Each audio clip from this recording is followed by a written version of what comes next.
লুকোচুরি খেলবে? লুকোচুরি তুমি লুকাও, আমি ঠিকই তোমাকে খুঁজে পাবো।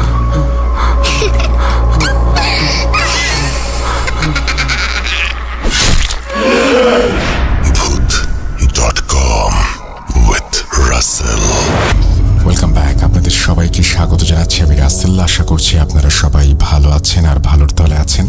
আমিও ভালো আছি আলহামদুলিল্লাহ এবং ভালোর দলে আছি। 234তম এপিসোডে আপনাদের সবাইকে স্বাগত জানাচ্ছি এবং আমি বিশ্বাস করি যে আপনারা প্রতিনিয়ত যেভাবে আমাদেরকে সাপোর্ট দিয়ে যাচ্ছেন, আমাদের সামনে যাত্রাটা অনেক আনন্দময় হবে এবং আমরা প্রতি শুক্রবারে এবং প্রতি বৃহস্পতিবারে সবসময় মানে প্রতিটা দিনই আমরা আসলে সত্যি কথা বলতে ভয়ের রাজ্যে হারিয়ে যেতে চাই এবং ভয়ের রাজ্যে যারা হারায় বা হারাতে চায় তারা আসলেই অসামান্য মানুষ, তারা একটু অন্যরকম মানুষ, সবার থেকে আলাদা। কারণ কে আর যেচে পড়ে ভয় পেতে চায়? আমরা এখানে কিছু মানুষ একত্র হয়েছি যারা আসলেই ইচ্ছে করেই ভয় পেতে চাই। খুবই অদ্ভুত ব্যাপার। যাই হোক, আপনাদের সবার ভালো লাগার কারণেই এই ফিরে আসা এবং আপনারা যেভাবে চেয়েছেন আমরা চেষ্টা করছি আমাদের সবকিছু সেভাবে সাজাতে। আমরা আমাদের ঘটনাগুলো আপনাদের সামনে সবগুলো প্ল্যাটফর্মে যে হাজির করছি তার কারণটাই হচ্ছে এটা, যাতে আপনাদের মতন করে আমরা আপনাদেরকে সবকিছু উপস্থাপন করতে পারি। আমরা চলে যাচ্ছি আমাদের প্রথম ঘটনায়। যে ঘটনাটি লেখা আছে, যেভাবে লেখা আছে আমি সেভাবেই পড়ে শোনাচ্ছি। আশা করছি ভালো লাগবে আপনাদের। ঘটনাটি পাঠিয়েছেন আমাদের খুবই পছন্দের একজন মানুষ, জিয়াদ। জিয়াদ, আপনাকে ধন্যবাদ এবং অসংখ্য ধন্যবাদ চমৎকার এই ঘটনাটি পাঠানোর জন্য। কোনো বিষয় নিয়ে আগ্রহ থাকা ভালো, তবে সেই আগ্রহটাই যখন মাত্রা অতিরিক্ত হয়ে যায় তখন সেটি মানুষের অমঙ্গলের কারণ হয়ে দাঁড়ায়। এই পৃথিবীতে প্রতিটি বিষয়ের একটি নির্দিষ্ট সীমা রয়েছে। যখনই একজন মানুষ কোনো বিষয়ের প্রতি অতি আগ্রহ দেখিয়ে সেই সীমাকে লঙ্ঘন করে, ঠিক তখনই সেই মানুষটি পড়ে যায় ভয়ানক বিপদে। প্রিয় লিসেনার্স, আপনারা নিশ্চয়ই ভাবছেন এই কথাগুলো বলার পেছনে কি উদ্দেশ্য। প্রিয় লিসেনার, অপেক্ষা করুন এবং শুনতে থাকুন। ধীরে ধীরে সব জানতে পারবেন। আসসালামু আলাইকুম রাসেল ভাই এবং আমাদের প্রিয় শ্রোতা বন্ধুরা, কেমন আছেন আপনারা? প্রিয় শ্রোতা বন্ধুরা এবং প্রিয় রাসেল ভাই, আশা করি আল্লাহ তাআলার অশেষ রহমতে সকলেই ভালো আছেন। আমি লাজিম ইয়াসির জিয়াদ আবারও ফিরে আসলাম প্রিয় লিসেনার আপনাদের মাঝে একটি ঘটনা নিয়ে। আজ এই ঘটনা শুরুর আগে আমি ভাইয়ার কাছে ক্ষমা চেয়ে নিচ্ছি আমার লেখায় অনিচ্ছাকৃত ভুলের জন্য। প্রিয় লিসেনার্স, আমার ঘটনার সুবাদে আপনারা অনেকেই জিন হুজুরকে চিনে থাকবেন। আজকের এই ঘটনাটি জিন হুজুরের কাছ থেকেই সংগ্রহ করা। প্রিয় লিসেনার, জিন হুজুরের কাছ থেকে এই ঘটনাটি আমি কিভাবে সংগ্রহ করেছি আগে এই বিষয়টি আপনাদের কাছে শেয়ার করি। অতি গুরুত্বপূর্ণ না হলেও এই ঘটনার মূল বিষয়বস্তু আপনাদের বুঝতে অসুবিধা হবে নইলে। তো চলুন কথা না বাড়িয়ে সরাসরি চলে যাওয়া যাক প্রাথমিক পর্বে। জিন হুজুরের সাথে আমার পরিচয় হবার পর থেকে আমাদের অনেকটা বন্ধুত্বপূর্ণ সম্পর্ক হয়ে গিয়েছিল। তিনি প্রায় সবসময় আমাকে তার মসজিদে নামাজের উদ্দেশ্যে আমন্ত্রণ জানাতেন এবং নামাজ আদায়ের পর আমাদের মধ্যে বিভিন্ন বিষয় নিয়ে আলোচনা হতো। এর মধ্যে প্রায় বেশিরভাগ আলোচনাই জিন হুজুরের বিভিন্ন রুকাইয়ার কাজ বা জিন জাতির সম্পর্কেই হতো। তো এমনই একদিন জিন হুজুর আমাকে মাগরিবের আজানের কিছুক্ষণ আগে কল করে মসজিদে মাগরিবের নামাজ আদায় করার জন্য আমন্ত্রণ জানান। আমিও খুশি মনে চলে যাই মসজিদে মাগরিবের নামাজ আদায় করতে। নামাজ শেষে হুজুর মসজিদের ছাদে একটি কক্ষে আমাকে বসতে দিয়ে একটু নিচে যান তার কিছু প্রয়োজনীয় কাজের উদ্দেশ্যে। আমি হুজুরের কক্ষে বসে আছি, এমন সময় হঠাৎ আমার চোখ চলে যায় হুজুরের কক্ষে থাকা বুকশেলফের দিকে। আমি এগিয়ে যাই বুকশেলফের কাছে। সেখানে আমি দেখতে পাই হাদিসের বিভিন্ন বই এবং রুকাইয়ার কাজ সংক্রান্ত কিছু বই সেখানে রয়েছে। সেখান থেকে রুকাইয়ার কাজ সংক্রান্ত একটি বই বের করে পড়তে শুরু করি। আমি প্রায় এক পাতা পড়েছি, এমন সময় হুজুর চলে আসেন। হুজুর এসে আমার হাতে রুকাইয়ার বই দেখে হাসতে হাসতে জিজ্ঞেস করেন, রুকাইয়ার কাজ শিখবে নাকি? রুকাইয়ার কাজের বই পড়ছো যে? আপনি যদি শেখান হুজুর তাহলে অবশ্যই শিখব। আপনি তো জানেনই আমার জিন জাতির প্রতি প্রচণ্ড আগ্রহ। আমার এমন উত্তরে হুজুর বলতে শুরু করলেন, রুকাইয়ার কাজ শিখতে হবে না। আমরা যারা রুকাইয়ার কাজ করি তাদের জীবনটা প্রচণ্ড কষ্টের। খারাপ প্রজাতির জিনদের সাথে লড়াই করে নিজের জীবনকে, নিজেদের পরিবারের জীবনকে আমরা বিভিন্ন সময় ঝুঁকির মুখে নিয়ে আসি। আর জিয়াদ, আমার এই কথাটি সবসময় মনে রাখবে, কোনো বিষয়ের প্রতি সীমাহীন আগ্রহ থাকা ভালো নয়। মাত্রাতিরিক্ত আগ্রহ সবসময় মানুষকে ভয়ানক বিপদের দিকে ঠেলে নিয়ে যায়। কোনো বিষয়ের প্রতি যে মাত্রা অতিরিক্ত আগ্রহ থাকাটি ভালো নয়। আজকে তোমাকে এই বিষয় নিয়ে একটি ঘটনা বলবো, তুমি বুঝতে পারবে। প্রিয় লিসনার্স, তো চলুন মূল ঘটনায় যাওয়া যাক। বলছেন জিন হুজুর। সাল 2017। সকালে নাস্তা করে সবে বসেছি। এমন সময় আমার ফোনে একটা কল আসে আমার চাচাতো ভাই রাজীবের। কলটি রিসিভ করতেই ওপাশ থেকে রাজীব বলতে শুরু করে, আসসালামু আলাইকুম ভাইজান, আজকে বিকেলের মধ্যে আমি আপনার বাসায় আসছি আমার একজন পরিচিত বড় ভাইকে নিয়ে। আমরা একই অফিসে চাকরি করি।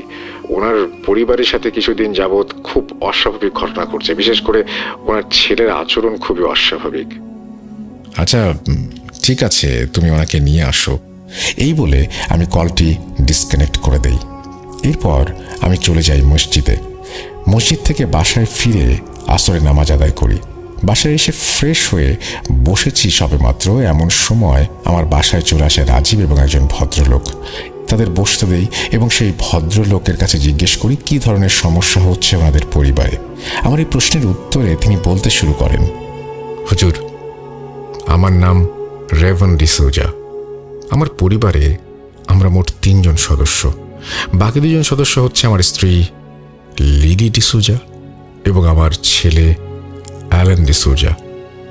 আমাদের পরিবারে বিগত 15 দিন যাবৎ খুবই অস্বাভাবিক এবং ভয়ানক কিছু ঘটনা ঘটে যাচ্ছে।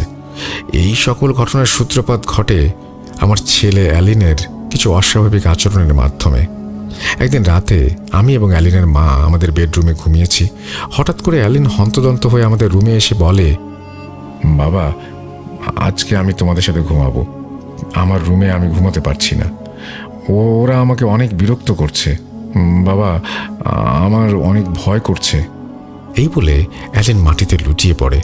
এই অবস্থা দেখে আমি সাথে সাথে দৌড়ে অ্যালিনের কাছে চলে যাই এবং অ্যালিনকে উঠিয়ে বিছানায় শুইয়ে দিই। অ্যালিনের শরীর স্পর্শ করতে আমি বুঝতে পারি অ্যালিনের শরীরে প্রচণ্ড জ্বর। যাই হোক, কিছুক্ষণ পর অ্যালিনের জ্ঞান ফিরে আসে। অ্যালিনের জ্ঞান ফিরতেই আমি ওকে মেডিসিন খাইয়ে দেই। এর কিছুক্ষণ পর ও স্বাভাবিক হয়ে যায়। আমি ওকে জিজ্ঞেস করি, এসব কি বলছিলে? কে বিরক্ত করছে? আমার প্রশ্নের উত্তরে অ্যালেন ভয়ার্ত স্বরে বলতে শুরু করে, বাবা, ও কিছু না, আমাকে কেউ বিরক্ত করছে না। আমার মাথায় প্রচণ্ড ভার অনুভব করছি। আমার ভালো লাগছে না বাবা, আমাকে ঘুমোতে দাও। এই বলে ও ঘুমিয়ে যায়।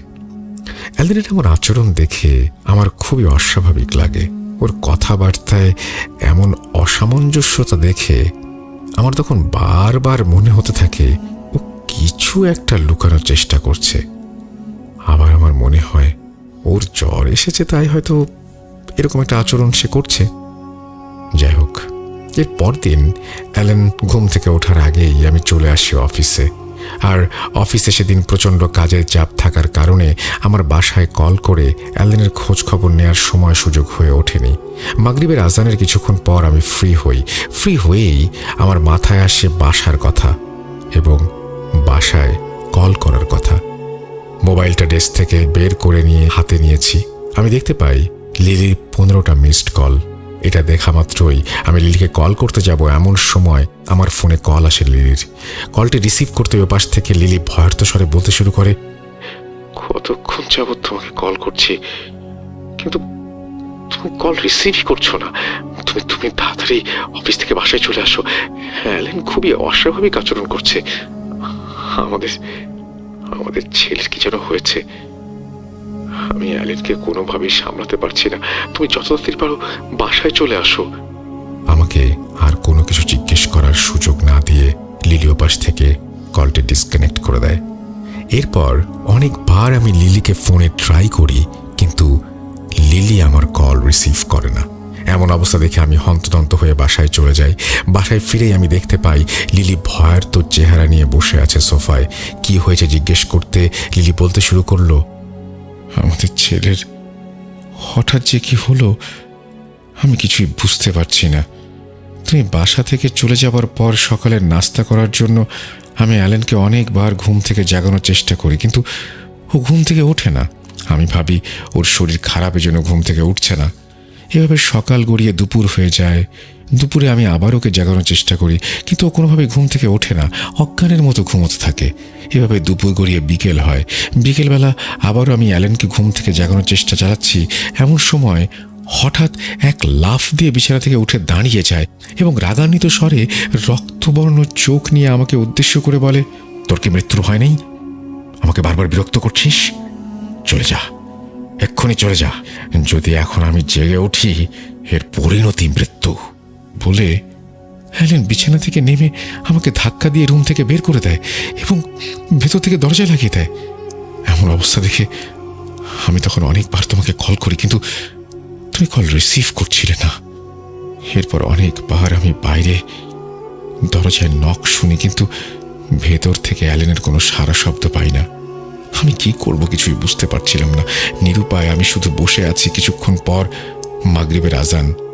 মাগরিবের আজান শেষ হওয়া মাত্রই অ্যালেন রুমের দরজা খুলে বাইরে আসে। বাইরে বেরিয়ে এসেই ও রাগী স্বরে আমাকে বলে, আমার প্রচণ্ড খিদা পেয়েছে, খাবার দে আমাকে তাড়াতাড়ি। ওর এমন আচরণে আমার মেজাজ খুবই বিগড়ে যায়। এমন সময় আমি নিজের উপর নিয়ন্ত্রণ হারিয়ে অ্যালেনের গায়ে কষে একটা চর লাগিয়ে দেই। চর মারার সাথে সাথেই অ্যালেন রাগান্বিত হয়ে আমার গলা চেপে ধরে ধাক্কা দিয়ে আমাকে মেঝেতে ফেলে দেয় এবং ছুটে রান্নাঘরে চলে যায়। আমিও দৌড়ে রান্নাঘরে যাই। রান্নাঘরে যেতেই দেখি অ্যালেন রান্না করা সব খাবার রান্নাঘরের মেঝেতে ঢেলে দিয়ে পশুর মতো সেখানে বসেই খেতে শুরু করেছে।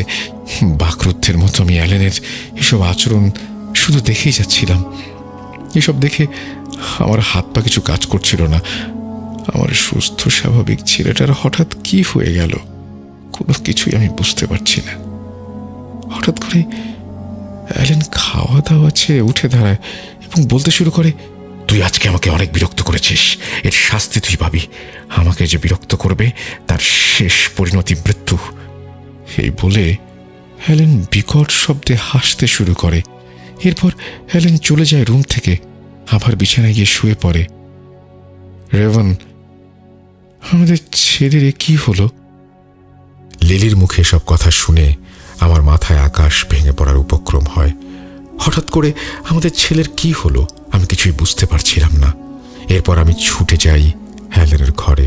ওর রুমে প্রবেশ করতে আমি দেখতে পাই ও বিছানায় ঘুমোচ্ছে। আমি ওকে বিরক্ত না করে চলে আসি আমার ঘরে। আমি এইটুকু খুবই ভালোভাবে বুঝে গিয়েছিলাম যে অ্যালেনের এমন আচরণ কোনো শারীরিক অসুস্থতাজনিত কারণে না, এখানে খুবই খারাপ একটা কিছু ঘটছে।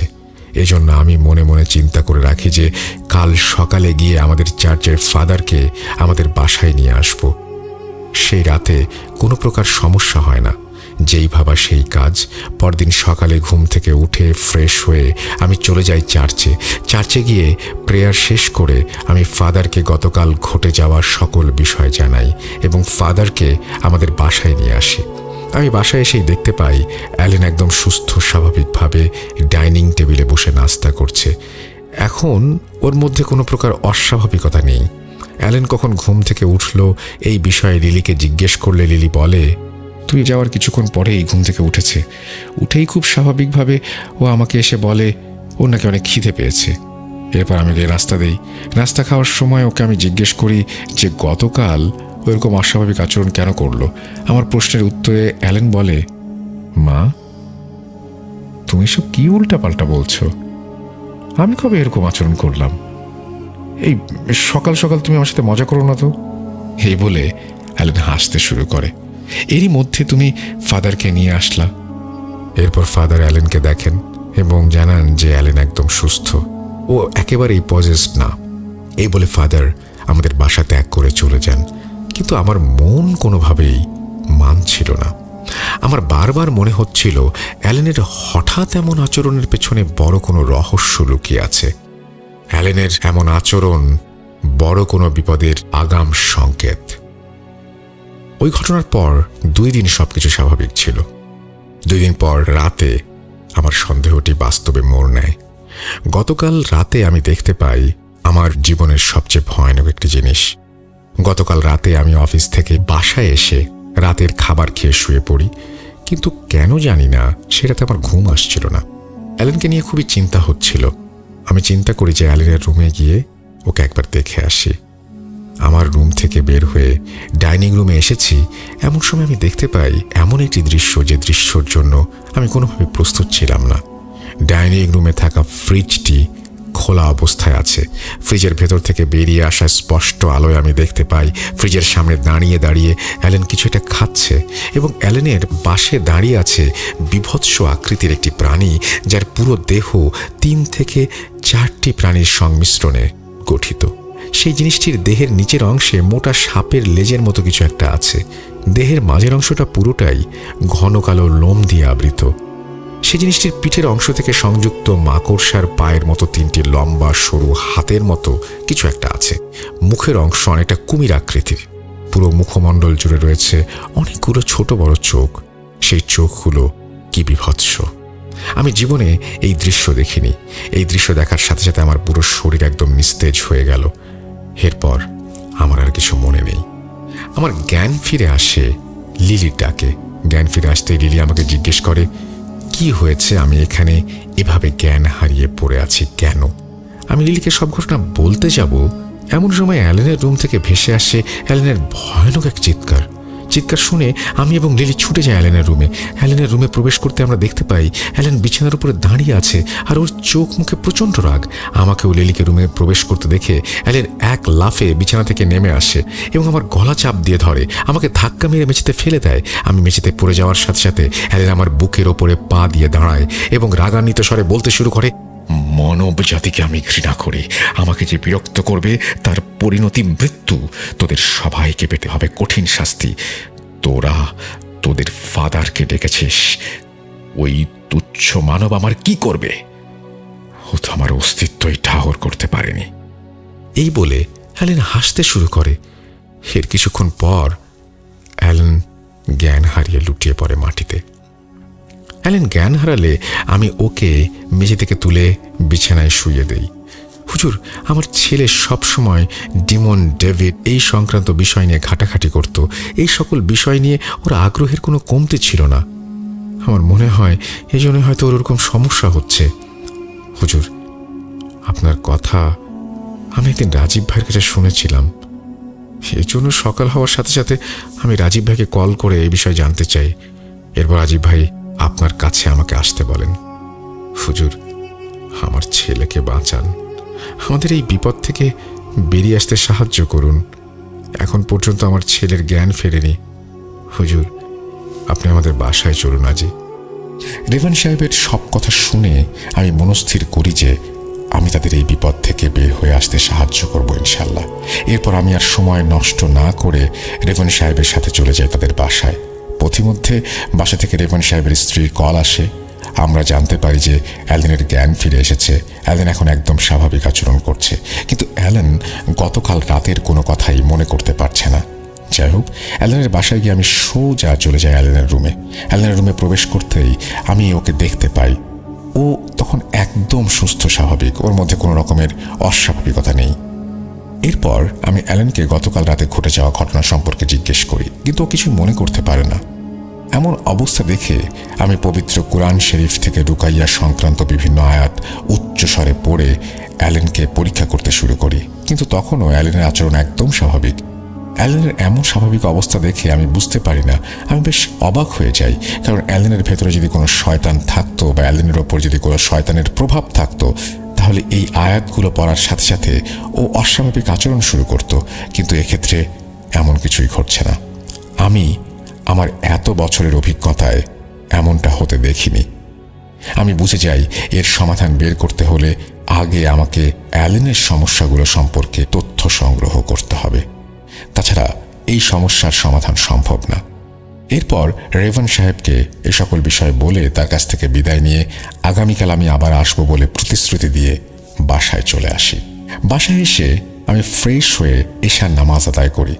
এশার নামাজ শেষ আমি আমার বন্ধু জিনদের স্মরণ করি। তারা আসলে আমি অ্যালেনের বিষয়টি বিস্তারিত তাদের বলি এবং তাদের এই বিষয় সম্পর্কে বিস্তারিত তথ্য সংগ্রহ করতে বলি। তারা আমাকে তাহাজ্জুদের ওয়াক্ত পর্যন্ত অপেক্ষা করতে বলে এবং এরপরে তারা চলে যায়।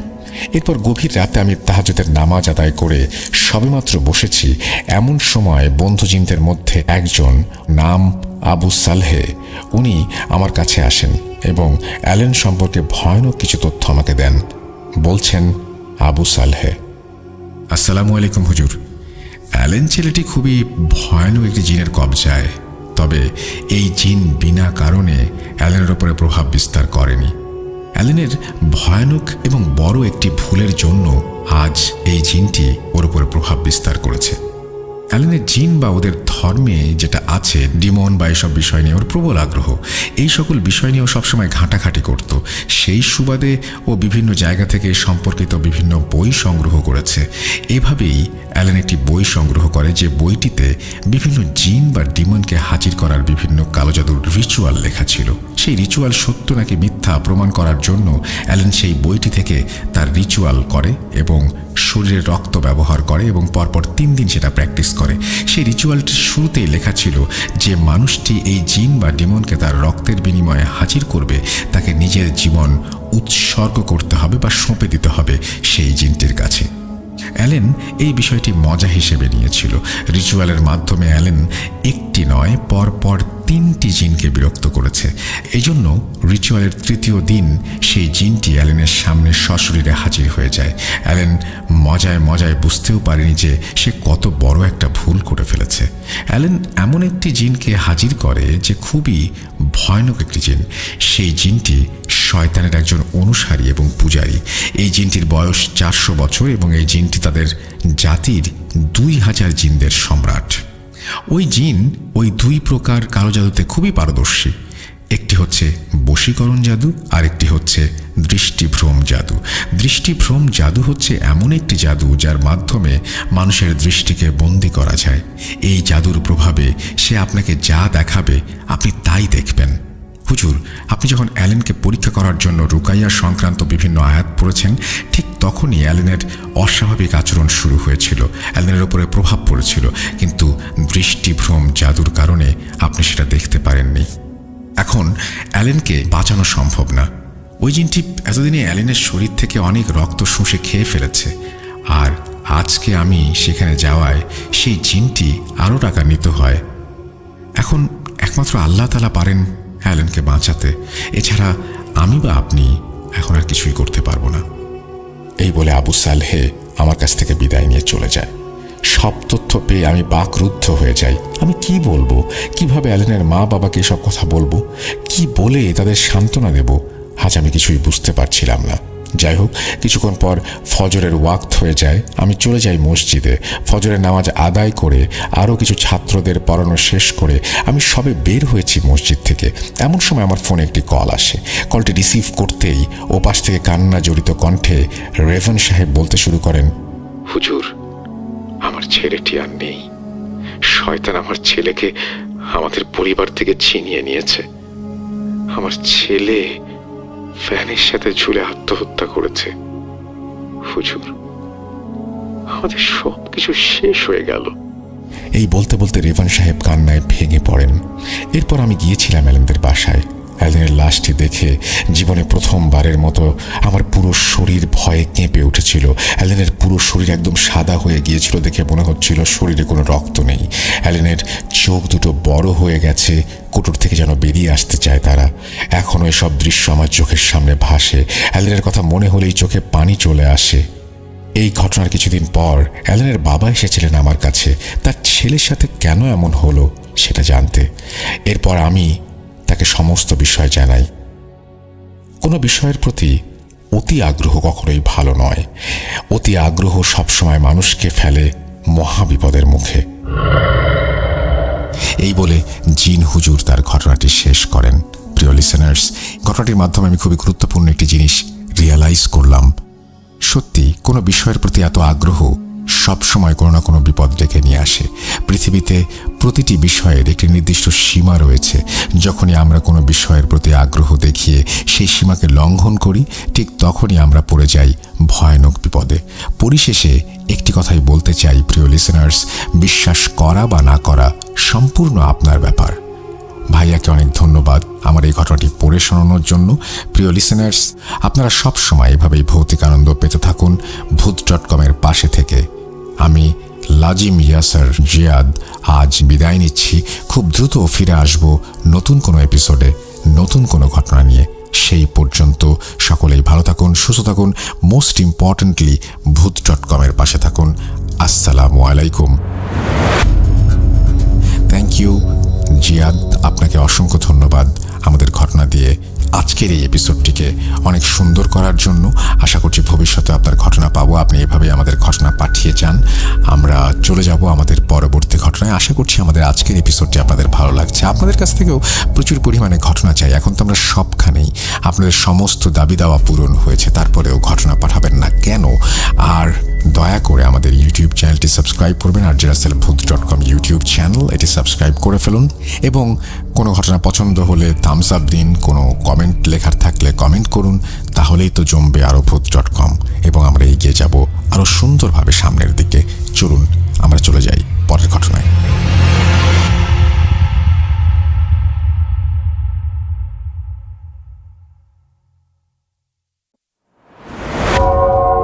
আবারও রাতের আঁধারে ভয়ের রাজ্য ফুঁড়ে ফিরেছি সেই পুরনো সুরে।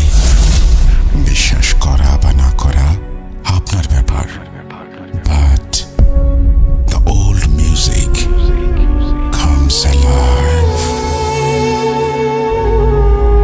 Voot.com, the fear returns with Russell. Welcome back. আপনাদের সবাইকে স্বাগত জানাচ্ছি আমি রাসেল। আশা করছি আপনারা সবাই ভালো আছেন, ভালোর দলে আছেন। আমিও ভালো আছি, ভালোর দলে আছি। আর আরও একবার ফিরে আসলাম নতুন আরেকটি ঘটনা নিয়ে। আশা করছি এই ঘটনাটি আপনাদের ভালো লাগবে। জানিয়ে দিই একটু যে আমাদের ইমেল অ্যাড্রেস russell.voot.com@gmail.com। আপনার নাম, ঠিকানা এবং ফোন নাম্বার সহ আপনার জীবনে ঘটে যাওয়া বা আপনার জানা সেরা ঘটনা লিখে পাঠিয়ে দিন আমাদের কাছে। ঘটনার শুরুতে অবশ্যই উল্লেখ করুন যে ঘটনাটি আপনি স্টুডিওতে এসে শেয়ার করতে চান, নাকি আপনি চান আপনার ঘটনা আমরা পড়ে শোনাই। যারা দেশের বাইরে রয়েছেন তারা সরাসরি অডিও ক্লিপ পাঠাতে পারেন বা লিখেও পাঠাতে পারেন ঘটনা। এটা কমপ্লিটলি আপনার ব্যাপার, আপনি কিভাবে পাঠাবেন। আমরা অডিও ক্লিপের ক্রাইসিসে আছি, সুতরাং আপনারা যদি অডিও ক্লিপ বেশি করে পাঠান সেটা আমাদের জন্য অনেক ভালো হবে। এবং আমি অনেকের কাছে এই ঘটনা শুনি, অনেকে এই ঘটনা পাঠাতে চান। অনেকে হয়তো বারবার আমাকে জিজ্ঞেস করেন যে অডিও ক্লিপ কীভাবে পাঠাবো। আমি একটু বলি যে আপনার ফোনে আপনি আপনার ঘটনাটি রেকর্ড করে ফেলতে পারেন এবং তারপরে সেই ঘটনাটি আপনি জাস্ট ইমেল করে দিতে পারেন আমাদেরকে, আমাদের ইমেল অ্যাড্রেস অনুযায়ী। তাহলে আমরা পেয়ে যাব। আমরা কথা না বাড়িয়ে সরাসরি ঘটনায় যাচ্ছি। যেভাবে লেখা আছে আমি সেভাবেই পড়ার চেষ্টা করছি। আসসালামু আলাইকুম রাসেল ভাই ও শ্রোতা বন্ধুরা, আশা করি ভালো আছেন। আপনি সবসময় ভালোর দলে থাকেন। আমার নাম engineer Mohammad Mirza Rasel, civil, BSc RUET and MSc BUET. বর্তমানে স্বনামধন্য একটি কনস্ট্রাকশন কোম্পানির প্রজেক্ট ম্যানেজার হিসেবে কর্মরত আছি। ভূত এফএম থেকে শুরু, ভূত.com-এও আছি এবং ইনশাল্লাহ থাকবো। অনেকদিন থেকে শেয়ার করব করে সময় হয়ে উঠছিল না। সত্যি কথা বলতে অলসতার কারণে লেখা হয়ে উঠছিল না। ঘটনাটি আমার কাছে একটু আলাদা মনে হয়, ভালো লাগলে শেয়ার করবেন। আমি যে ঘটনাটি আজ শেয়ার করব সেটি 2000 সালে রংপুরের পীরগাছা উপজেলার একটি গ্রাম এবং সেই গ্রামের ঘটনা। আমি নিজেই প্রত্যক্ষদর্শী। এটি একটি জিন হাজির করার ঘটনা। অনেক কয়টি জিন হাজির করা ঘটনার সাক্ষী আমি, কিন্তু এই ঘটনাটির মতো জিন হাজির করার ঘটনা আমি কখনো দেখিনি, শুনিও নি। চলে যাচ্ছি ঘটনায়।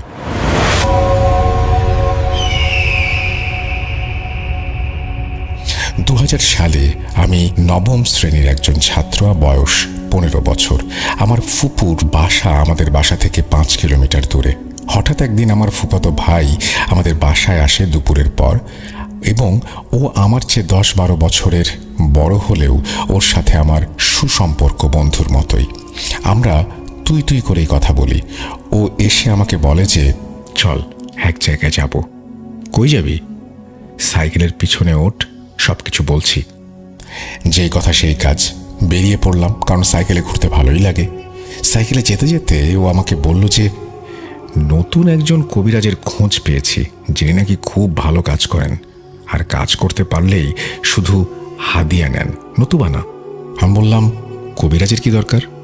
ও বলল, ওর ছোট বোন মাস 2 থেকে অনেক অসুস্থ, সম্ভবত জিন ভর করেছে। আমি বললাম, ওকে চল তাহলে দেখেই আসি। ঘণ্টা 3 মধ্যে আমরা কবিরাজের বাসায় পৌঁছে যাই। বাসায় গিয়ে দেখি উনি ভেজা কাপড়ে বাসার আঙিনায় বসে আছেন, পরনে সাদা কাপড়ের লুঙ্গি ও শরীরে একটি সাদা কাপড় পেঁচানো। আমি কবিরাজকে দেখে খুবই অবাক হই, কারণ উনি একেবারেই কম বয়সের একজন মানুষ, সর্বোচ্চ 30 থেকে 32। দেখলে কেউ বলবে না উনি একজন কবিরাজ। একেবারেই সুদর্শন একজন যুবক। আমি কোনোভাবেই মেনে নিতে পারছিলাম না যে উনি একজন কবিরাজ। উনি আমাদেরকে বসতে বললেন এবং ওনার কাছে যাওয়ার কারণ জিজ্ঞেস করলেন। তখন আমার ফুফাতো ভাই তার যাওয়ার কারণটি খুলে বলে। কবিরাজের কাছে যাওয়ার কারণ হলো, আমার ফুফাতো বোন অনেক দিন থেকে অসুস্থ, দিন দিন শুকিয়ে যাচ্ছে, চেহারাও নষ্ট হয়ে যাচ্ছে, কোনো কিছু খেতে পারে না, ভালো লাগে না। আপু মাঝে মধ্যে চিৎকার করে উঠতেন, খুব ভয় পেতেন এবং হাত পা ছোড়াছুড়ি করতেন, এমনভাবে যেন উনি শরীর থেকে কোনো কিছু ছাড়ানোর চেষ্টা করছেন। যখন একটু সুস্থ থাকতেন তখন বলতেন যে আপু নাকি একটা গুই সাপ দেখতে পান, যেটি নাকি তার পা বেয়ে ওঠার চেষ্টা করে, যখন উঠতে পারে না তখন থুতু ছিটিয়ে দেয়। আরও কিছু বিষয় অনেক আগে থেকেই হয়ে আসছিল, যেমন আপুর যত বিয়ের ঘর আসে সব কোনো না কোনো কারণে ভেঙে যায়। আপু গ্রামের মেয়ে হলেও দেখতে যথেষ্ট সুন্দরী, যে কোনো ছেলে দেখলে অপছন্দ করবে না। যে বিয়ের ঘরগুলো আসতো সেগুলো ফুপুর বাসায় পৌঁছানোর আগেই মাঝ রাস্তা থেকে ফিরে যায়। আপু অসুস্থ হওয়ায় অল্প কিছুদিন আগেও এক ছেলেপক্ষ মাঝ রাস্তায় সড়ক দুর্ঘটনার কবলিত হয় এবং গুরুতর আহত হয়ে ফেরত যায়। এতে করে আমার ফুপুর মনে সন্দেহ জাগে যে নিশ্চয়ই আপুকে ভয়ঙ্কর কোনো কালো জাদু করা হয়েছে বা তাবিজ করা হয়েছে। এইসব ঘটনার পূর্বেও আপুকে কয়েকবার তাবিজ করা হয়েছিল বিয়ে আটকানোর জন্য, যা ভিন্ন ভিন্ন কবিরাজ দিয়ে তুলে নেওয়া হয়েছে। কিন্তু এবার যা ঘটছে শুধু তাবিজের জন্য না, নিশ্চয়ই কোনো জিন চালান দেওয়া হয়েছে। তাই একজন ভালো কবিরাজের খোঁজ করা হচ্ছিল, যিনি এই সমস্যার সমাধান করতে পারবেন। কবিরাজ সব শুনে আমাদেরকে আশ্বস্ত করেন যে তিনি মঙ্গলবার আমার ফুপির বাসায় যাবেন এবং আসন করে দেখবেন যে তেমন কোনো সমস্যা আছে কিনা। তিনি আসন করার জন্য প্রয়োজনীয় কিছু জিনিস ব্যবস্থা করে রাখতে বললেন, যেমন লাল শালুর কাপড়, লাল সুতা, একটি মোরগ, মাটির কলস, সিঁদুর, গরুর দুধ, রসগোল্লা, নতুন গামছা, আপুর পরনের একটি ওড়না ও আরও কিছু জিনিস। তিনি আরও বললেন যে আমার ফুপুর বাসার পেছনে সুপারি বাগানে যে গাব গাছটি আছে সেটির কাছাকাছি যেন আমার ফুফতো বোন কোনোভাবেই যেতে না পারে যতক্ষণ পর্যন্ত আসন শেষ না হয়। গাব গাছের কথাটা শুনে আমরা 2 ভাই আকাশ থেকে পড়ি, কারণ গাব গাছের কথাটি ওনার কোনোভাবেই জানার কথা না। কবিরাজ আমাদের মুখ দেখে বিষয়টি বুঝতে পেরে মুচকি হাসেন এবং বলেন যে ওনার জিন ওনাকে গাব গাছটির কথা মাত্রই জানিয়েছে। উনি আমাদেরকে তার ওপর আস্থা রাখতে বললেন যে উনি এই সমস্যার সমাধান করে দেবেন এবং সমাধান করার পর হাদিয়া চেয়ে নেবেন। এই বলে তিনি আমাদেরকে আসতে বলেন। আমরা ওনাকে বাসার ঠিকানা বলতে গেলে উনি আমাদের থামিয়ে দিয়ে বলেন যে উনি বাসা নিজেই খুঁজে বের করবেন। এরপর আমরা চলে আসি। আসার সময় আমি ফুফাতো ভাইকে জিজ্ঞেস করি যে তুই আগেও ওনার কাছে গিয়েছিলি কিনা, বা উনি কি তোদের বাসায় এসেছিল? আমার ফুফাতো ভাই আমাকে নিশ্চিত করে যে আজই প্রথম এই কবিরাজের সাথে দেখা। এতে করে আমি অনেক অবাক হই এবং ওনার আসন করা দেখার জন্য তীব্র ইচ্ছা প্রকাশ করি। অবশেষে এলো কাঙ্ক্ষিত সেই মঙ্গলবার। আমি সকালেই ফুপুর বাসায় চলে যাই, কারণ বিষয়টি নিয়ে আমার আগ্রহের কোনো কমতি ছিল না। আমিও একটি জিন হাজির করার ঘটনার প্রত্যক্ষ সাক্ষী হতে চাই। এর পূর্বেও আমি মানুষের উপর জিন ভর করতে দেখেছি কয়েকবার, আবারও এমন একটি ঘটনার সাক্ষী হব তাই মনে মনে খুবই উত্তেজনা অনুভব করছিলাম। অবশেষে দুপুরের দিকে কবিরাজ ফুপুর বাসায় চলে আসেন। আজও ওনার শরীরে সেই একই পোশাক, পরনে কাফনের কাপড়ের লুঙ্গি ও কাফনের কাপড়ের শরীরে মোড়ানো। ওনাকে জিজ্ঞেস করি যে বাসা কিভাবে চিনলেন উনি। উত্তরে উনি বললেন যে ওনাকে কয়েকবার ভুল পথে নিয়ে যাওয়ার চেষ্টা করা হয়েছে, কিন্তু ওনার বন্ধু ওনাকে সহযোগিতা করেছে সঠিক পথ দেখিয়ে। দুপুরে খাওয়া দাওয়ার পর আমি কবিরাজের সাথে বসি এবং গল্প শুরু করি। ওনাকে ওনার বন্ধুর কথা জিজ্ঞেস করলে উনি বলেন অল্প কিছুদিন হলো একজন কম বয়সী জিনের সাথে ওনার একটা বন্ধুত্বপূর্ণ সম্পর্ক হয়েছে, যিনি কিনা ওনাকে অনেক কাজে সহায়তা করে। এরপর ওনাকে জিজ্ঞেস করি যে উনি আসন বিকেলে করবেন কিনা। উনি বলেন যে আসন করবেন রাতে, তার আগে ওনার কিছু কাজ আছে যেগুলো সন্ধ্যের আগে শেষ করতে হবে।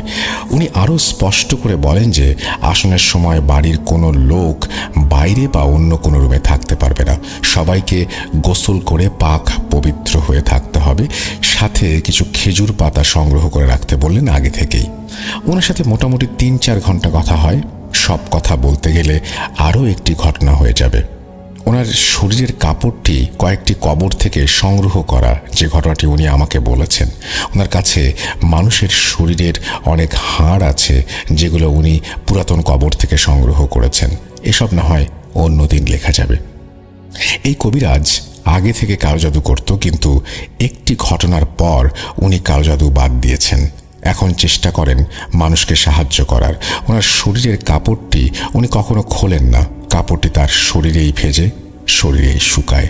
যাই হোক, উনি সন্ধ্যার আগে বাসার চারিদিকে ঘুরে সীমানার চারিদিক দিয়ে ওনার মন্ত্র বা যা কিছু আছে রিচুয়াল সেগুলো করে উনি খেজুরের ডালগুলো পুঁতে দেন। যে ঘরে আসন করা হবে সেই ঘরের 4 কোণায় 4টি ছোট বড় হাড় মন্ত্র পড়ে ঝুলিয়ে দেন। উনি আগেই মসজিদের ইমামকে আসনে উপস্থিত থাকার জন্য বলেছিলেন। রাত 11টা পার হয়ে গেছে, সবাই গোসল করে রেডি। ইমাম সাহেবও চলে এসেছেন। কবিরাজ ইমাম সাহেবের সাথে একটু কথা বলেই সবাইকে ঘরে ঢুকতে বললেন।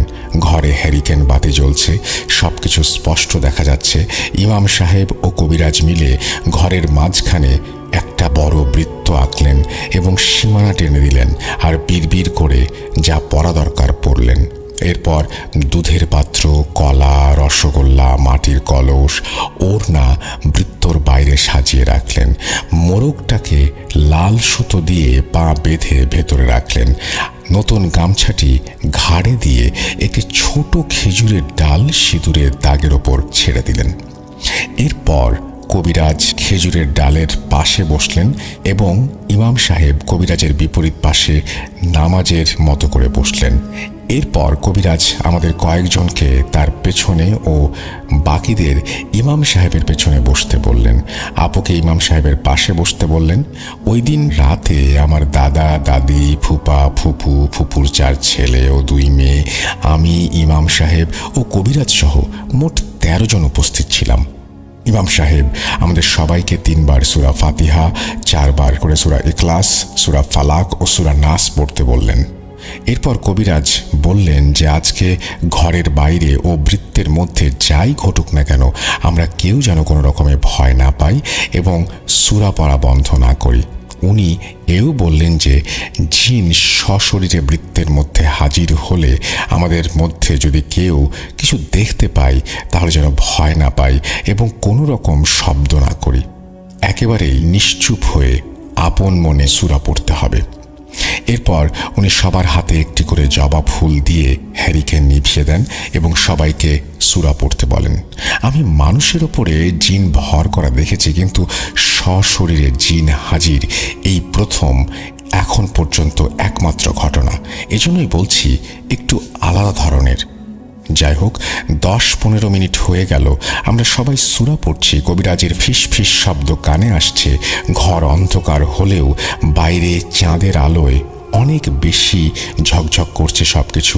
গ্রামের ঘর, টিনের বেড়া ও টিনের চালা ও বেড়ার সংযোগস্থলে ফাঁকা জায়গা দিয়ে হালকা আলো ঘরে আসছে।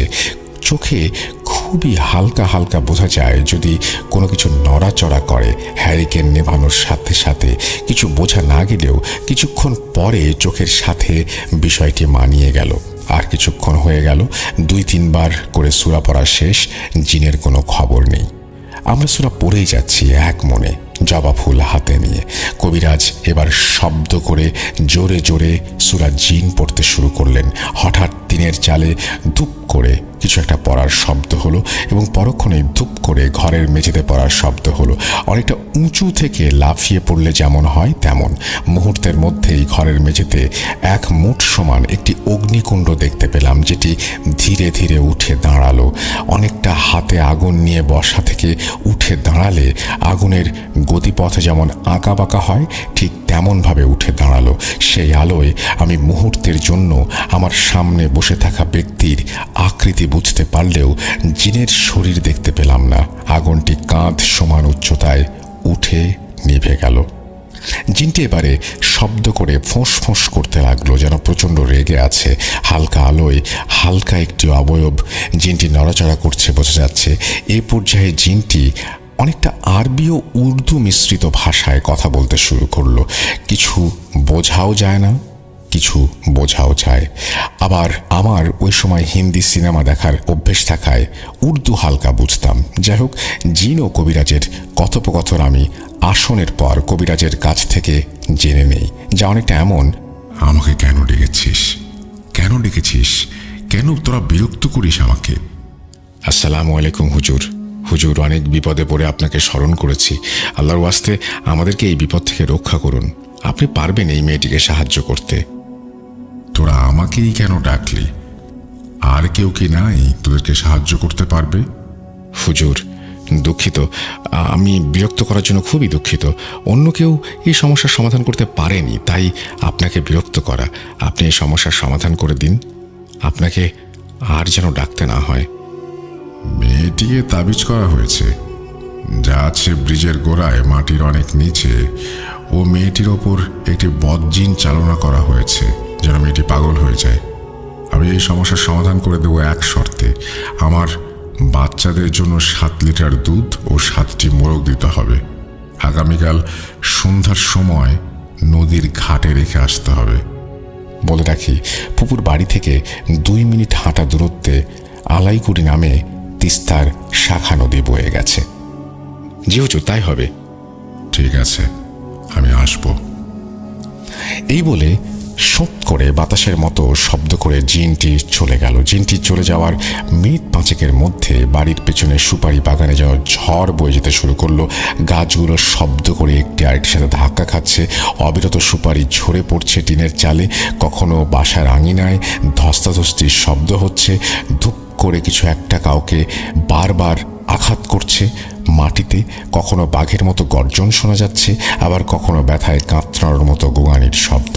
এভাবে চলতে চলতে কিছুক্ষণ পর সব কিছু শান্ত হয়ে যায়। এরপর আবারও টিনের চালে ধপাস করে পড়ার শব্দ এবং পরক্ষণেই ধূপ করে মেঝেতে আবারও অগ্নিকুণ্ড জ্বলে উঠল এবং দাঁড়ালো। তোদের সমস্যার সমাধান করে দিয়েছি। আর কোথাও কোনো তাবিজ নেই। বদজিনটিকে হত্যা করেছি। মেয়েটিকে আমি একে তাবিজ দিয়ে যাচ্ছি। 13 দিন ডান হাতের কবজির ওপর পড়ে থাকতে হবে এবং এই সময়ের মধ্যে মেয়েটি কোনো রকম মাছ মাংস খেতে পারবে না। জিনের লাশটির জানাজা করে রাতের মধ্যে কবর দিতে হবে এমন একটি জায়গায় যেখানে আগামী পূর্ণিমা পর্যন্ত কেউ যাবে না এবং এই কবরের কথা কেউ জানবে না। তাহলে তোদের অনেক বড় ক্ষতি হয়ে যাবে। আর আগামীকাল আমার সন্তানেরা ঠিকঠাক সময় মতো আসবে হাতিয়া নিতে। কবিরাজ বললেন, জি হুজুর, আপনার কথা মতো সবকিছু হবে। এই কথা বলতেই জিনটি আবার ওষুধ করে শব্দ করে চলে গেল। আমরা কলস ভাঙার শব্দ পেলাম। এরপর ঘরে আলো জ্বালাতেই আমরা ভয়ে ভয়ে আটকে উঠলাম। বৃত্তের মধ্যে দেখি হাতখানেক একটি মৃত গুইসাপ ভাঁজ হয়ে পড়ে আছে এবং তার পাশে কিছু ভেজা মাটি ও কাঁদা, রসগোল্লা, দুধ ও মুরগি। দুধের পাত্রের ভেতরে একটি তাবিজ, অনেকটা গাছের শুকনো ডালের মতো। কলসটি ভেঙে যেন কেউ চলে গেছে নিখুঁতভাবে। মাটিগুলো খুঁড়ে 7টি তাবিজ পাওয়া যায়। তাবিজগুলো খুলে পুড়িয়ে ফেলা হলো। বাইরে বের হতেই দেখি আঙিনায় অনেক সুপারি গাছ পড়ে আছে, আঙিনা ভরা ধস্তাধস্তি চিহ্ন, জায়গায় জায়গায় মাটি উঠে গেছে, আঙিনা ভরা হাঁচড়ের 4টি করে দাগ। এরপর আঙিনায় পড়ে থাকা গুইসাপটিকে কবরস্থ করা হয়, সাথে আমার দাদাকে নিয়ে যাওয়া হয়, কাউকে সাথে নেওয়া হয় না। পরদিন সকালে গাব গাছটি ভেঙে পড়ে থাকতে দেখি আমরা। আপুর বিয়ে হয়ে গেছে 2002 সালে। আপু এখন অনেক ভালো আছে স্বামী সংসার নিয়ে। আমার দাদার কাছে পরবর্তীতে আমি অনেকবার জানতে চেষ্টা করেছি যে সেই সাপটিকে কোথায় কবর দেওয়া হয়েছে, কিন্তু দাদা আমাকে কখনো সেটা বলেননি, বরং তিনি সবসময় এড়িয়ে গিয়েছেন বিষয়টি এবং তিনি বলেছেন তিনি ভুলে গেছেন। যাই হোক, সেটা আমি আর জানতে চাইনি কখনো। আমার দাদা 2017 সালে পরলোক গমন করেন। দোয়া করবেন আমার দাদার জন্য। এই ছিল আমার ঘটনা। ভালো লাগলে শেয়ার করবেন। আশা করছি ভালো আছেন সবাই এবং ভালো লেগেছে এই ঘটনাটি। এই ঘটনাটি যদি ভালো লাগে অবশ্যই আমাদেরকে জানাবেন। যিনি পাঠিয়েছেন তিনি অনেক উৎসাহী হবেন। আশা করব যে তিনিও শুনছেন আমাদেরকে, এবং আপনাকে অনেক ধন্যবাদ আমাদের ঘটনা পাঠানোর জন্য। এভাবে আরও অনেক ঘটনা চাই আপনাদের কাছ থেকে। চমৎকার লেখেন আপনি ঘটনাটি খুব সুন্দরভাবে উপস্থাপন করেছেন বলেই এই ঘটনাটি হয়তো আরও অনেক বেশি শুনে আনন্দ পাবে বা উপভোগ করবে আমাদের লিসেনাররা। Thank you very much. আপনারাও ঘটনা পাঠান। আমাদের ইমেল অ্যাড্রেস তো আপনাদের জানাই আছে, russell.booth.com@gmail.com। ঘটনা পাঠান। আপনার ঘটনার অপেক্ষায় আছি আমরা, এবং আশা করছি প্রতিদিনের মতো আজকেও প্রথম থেকে শেষ পর্যন্ত আমাদের সঙ্গে থাকবেন, আর বেশি বেশি করে আমাদেরকে উৎসাহ দেবেন। ইমেল করবেন, SMS করতে পারেন, একই সাথে আমাদের কমেন্ট সেকশনে গিয়ে কমেন্ট করতে পারেন। আপনাদের যে কোনো প্রশ্নের জন্য আমাদের মডারেটর বাহিনী রয়েছেন, তারা যে কোনো প্রশ্নের উত্তর দিয়ে দিবেন আপনাদেরকে। আমরা চলে যাব আমাদের পরবর্তী ঘটনায়।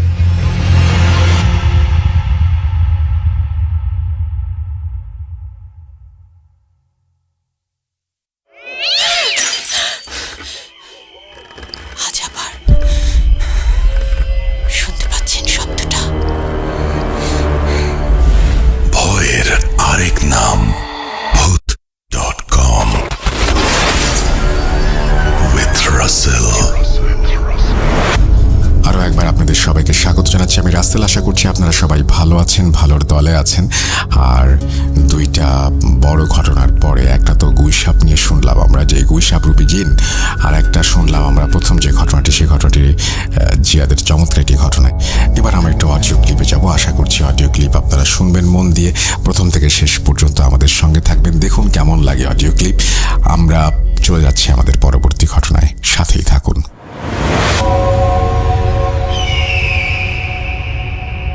আসসালামু আলাইকুম রাসেল ভাই, কেমন আছেন জানতে চাইবো না, কারণ আমি জানি আপনি ভালোর দলে। যেহেতু 2010 সাল থেকে আপনার সঙ্গে ছিলাম, আছি, আর যতদিন এই পথ চলা আপনার সঙ্গেই থাকবো। আমি GM নিশাত জাহান, যশোর মনিরামপুর থেকে বলতেছি। আজ আমি যে ঘটনাটি শেয়ার করব, ঘটনাটি একটি ব্ল্যাক ম্যাজিক কেন্দ্রিক। আশা করি সকলের ভালো লাগবে। ঘটনা শুরু করার আগে কিছু কথা বলে নিই। আমি বাংলাদেশ আনসার বাহিনীতে চাকরি করি, যার কারণে স্টুডিওতে যে ঘটনা শেয়ার করা আমার পক্ষে সম্ভব না। বাংলাদেশ আনসার বাহিনীতে চাকরি করার সুবাদে বাংলাদেশের প্রত্যেকটা অঞ্চলের লোকের সাথে চলাফেরা উঠা বসা করা হয়, আর আমি যত সম্ভব চেষ্টা করি ঘটনা সংগ্রহ করার জন্য। আজ পর্যন্ত অনেক ঘটনা সংগ্রহ করছি, বাট সময় স্বল্পতার কারণে ঘটনা শেয়ার করা হয় না। এখন থেকে চেষ্টা করব প্রত্যেকটা এপিসোডে একটি করে ঘটনা দেওয়ার, যদি আপনি চান তো। আজ আমি যে ঘটনাটি শেয়ার করব, ঘটনাটি ঘটে আমারই একটা ফ্রেন্ডের সাথে। ঘটনার ভিতরে যে সকল নাম ব্যবহার করব, সকল নামই ছদ্মনাম হিসাবে ব্যবহার করব। ছদ্মনাম কেন ব্যবহার করব সেটা ঘটনার ভিতরেই আপনারা জানতে পারবেন। যেহেতু ঘটনাটা অনেক বড়, তো আর বেশি কথা বলবো না, আমি আমার ঘটনায় চলে যাই। আমার ফ্রেন্ড আমার সাথে ঘটনাটি যেভাবে শেয়ার করছে, আমি তার মতো করেই বলার চেষ্টা করতেছি, বাট ভুল ত্রুটি ক্ষমা সুন্দর দৃষ্টিতে দেখবেন। যেহেতু আমি অতটাও ভালো গুছিয়ে কথা বলতে পারি না। ফ্রেন্ডের নাম বিপ্লব, ছদ্মনাম বিপ্লব। আমার সাথে যেভাবে ঘটনা শেয়ার করছে, আমি বিপ্লবের মতো করেই বলতেছি। আমি বিপ্লব।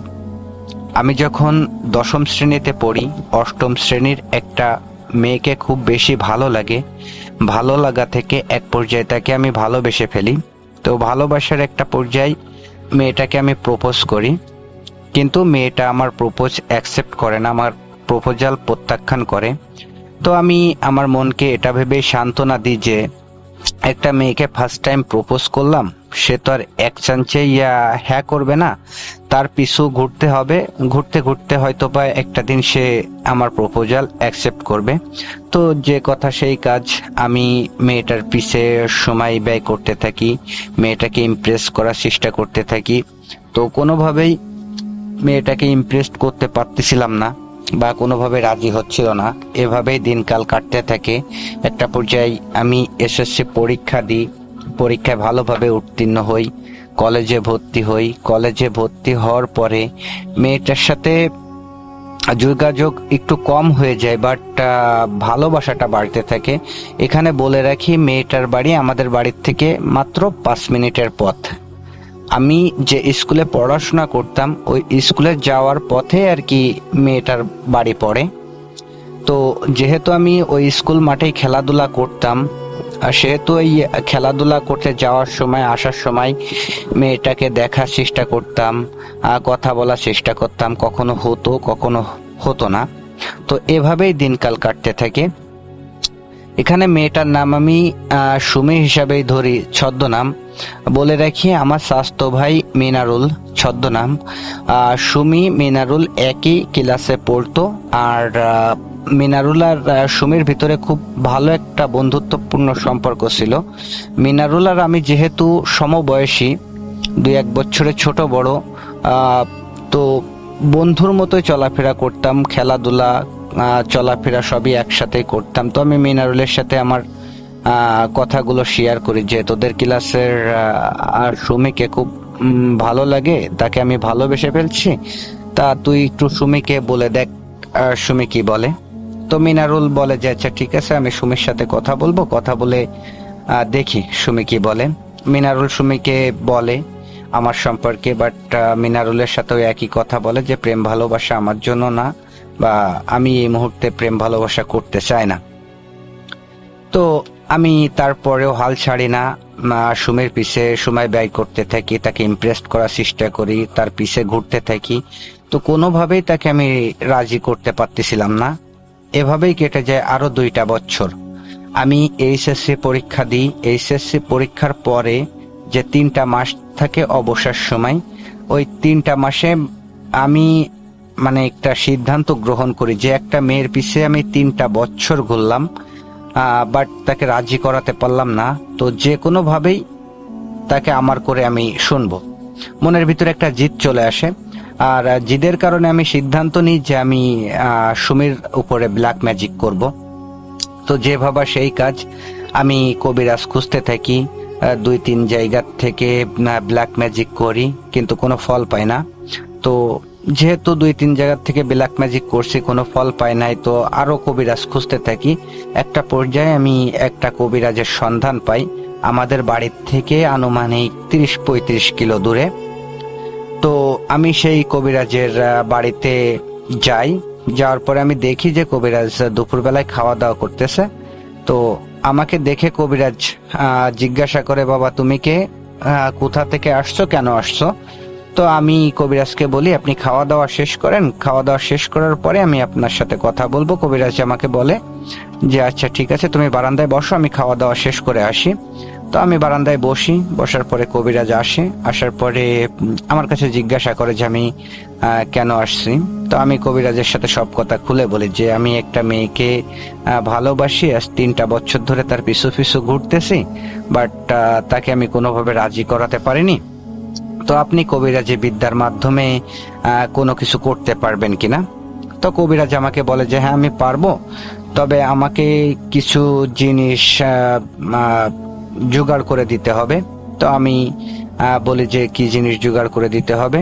তো কবিরাজ বলে যে জিনিসগুলা জোগাড় করে দেওয়ার পরে আমি যে প্রসেসিং গুলো তোমাকে বলবো, সেই প্রসেসিং গুলো যদি তুমি 100% পূরণ করতে পারো তাহলেই আমার কবিরাজি বিদ্যা সফল হবে, আর যদি না করতে পারো তাহলে কোনো ফল পাবা না। তো আমি বলি যে আচ্ছা ঠিক আছে, কি জোগাড় করতে হবে? তখন কবিরাজ আমাকে বলে যে কিছু পরিমাণ সরিষা, মেথি, আর সরিষার তেল আর 3টা ডিম। তো আমি কবিরাজের বলি যে আমি এটা এখনই তো বাজার থেকে কিনে আনতে পারবো। কবিরাজ আমাকে বলে যে না, বাজার থেকে কিনে আনলে হবে না, আমি যেভাবে বলবো সেইভাবেই জিনিসপত্রগুলো জোগাড় করতে হবে, সংগ্রহ করতে হবে। তো আমি বলি যে আচ্ছা বলেন। তো কবিরাজ আমাকে বলে যে সরিষার মেথি তুমি যে দোকান থেকে কিনবা, দোকানদার যে দাম চাইবে সেই দামই তোমাকে দিয়ে আসতে হবে, কোনো দামাদামি করতে পারবা না। তো আমি বলি যে আচ্ছা ঠিক আছে। আর সরিষার তেল এটা তোমাকে জোগাড় করতে হবে এমন ভাবে যে যেখানে সরিষা ভাঙ্গায় অর্থাৎ ঘানিতে সকাল বেলায় ফার্স্ট সিরিয়ালের যে লোকটা সরিষা ভাঙ্গানোর জন্য আসবে, আর ওই সরিষা ভাঙ্গানোর সময় প্রথম যে ফোঁটা তেল বের হবে ওই প্রথম ফোঁটা তেল তোমাকে সংগ্রহ করতে হবে, আর সঙ্গে আরো কিছু তেল তুমি মিশাই নিয়ে আসবা। আর 3টা ডিম হতে হবে, একটা মুরগির লাইফে প্রথম যে ডিম পারে ওই ডিম হতে হবে, অর্থাৎ মুরগির প্রথম ডিম হওয়া লাগবে 3টা ডিম, 3টা মুরগির। তো আমি এটা শুনে একটু ভ্যাবাচ্যাকা খেয়ে যায় যে একটা মুরগি কবে কখন প্রথম ডিম পাড়তেছে সেটা আমার পক্ষে তো জানা সম্ভব না। তো আমি এটা কিভাবে ম্যানেজ করব? তো কবিরাজকে আমি বলি যে আঙ্কেল এটা আমি কিভাবে ম্যানেজ করব, তো আপনি কি একটু পারেন না এটা ম্যানেজ করে দিতে? তো কবিরাজ প্রথমে না করে। তো আমি কবিরাজকে অনেক অনুরোধ করি, অনুরোধ করার পরে কবিরাজ এক পর্যায়ে আমার কাছে কিছু টাকা দাবি করে যে তুমি এই টাকাটা দিতে পারলে আমি ডিম ম্যানেজ করে দিব। তো আমি তাতে রাজি হই। তো কবিরাজ আমাকে বলে যে আচ্ছা ঠিক আছে তুমি চলে যাও, তো আমি ডিম ম্যানেজ করার পরে তোমাকে ফোন দিব, তোমার ফোন নাম্বারটা দিয়ে যাও, ফোন দেওয়ার পরে তুমি আসবা। তো আমি বাসায় চলে আসি। বাসায় চলে আসার পরে আমি অন্যান্য যে জিনিসপত্রগুলোর কথা বলছে আমি সেগুলো সংগ্রহ করি। সংগ্রহ করে কবিরাজের জন্য অপেক্ষা করতে থাকি যে কবিরাজ কবে ফোন দেয়। আনুমানিক 10-12 দিন পরে কবিরাজ আমাকে ফোন দেয়, দিয়ে বলে যে তুমি কালকে আসো, তোমার কাজ আমি কালকে করব রাত 10টার সময়, 10টার পরে। তো আমি বাসার থেকে সেইভাবে রওনা দিই। আনুমানিক 9টা 9:30টার সময় কবিরাজের বাসায় যে উপস্থিত হই।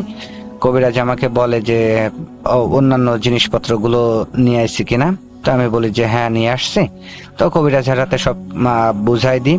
বুঝানোর পরে কবিরাজ আমাকে বলে যে আমি যেদিকে যাব তুমি আমার সঙ্গে সঙ্গে যাবা আর কি।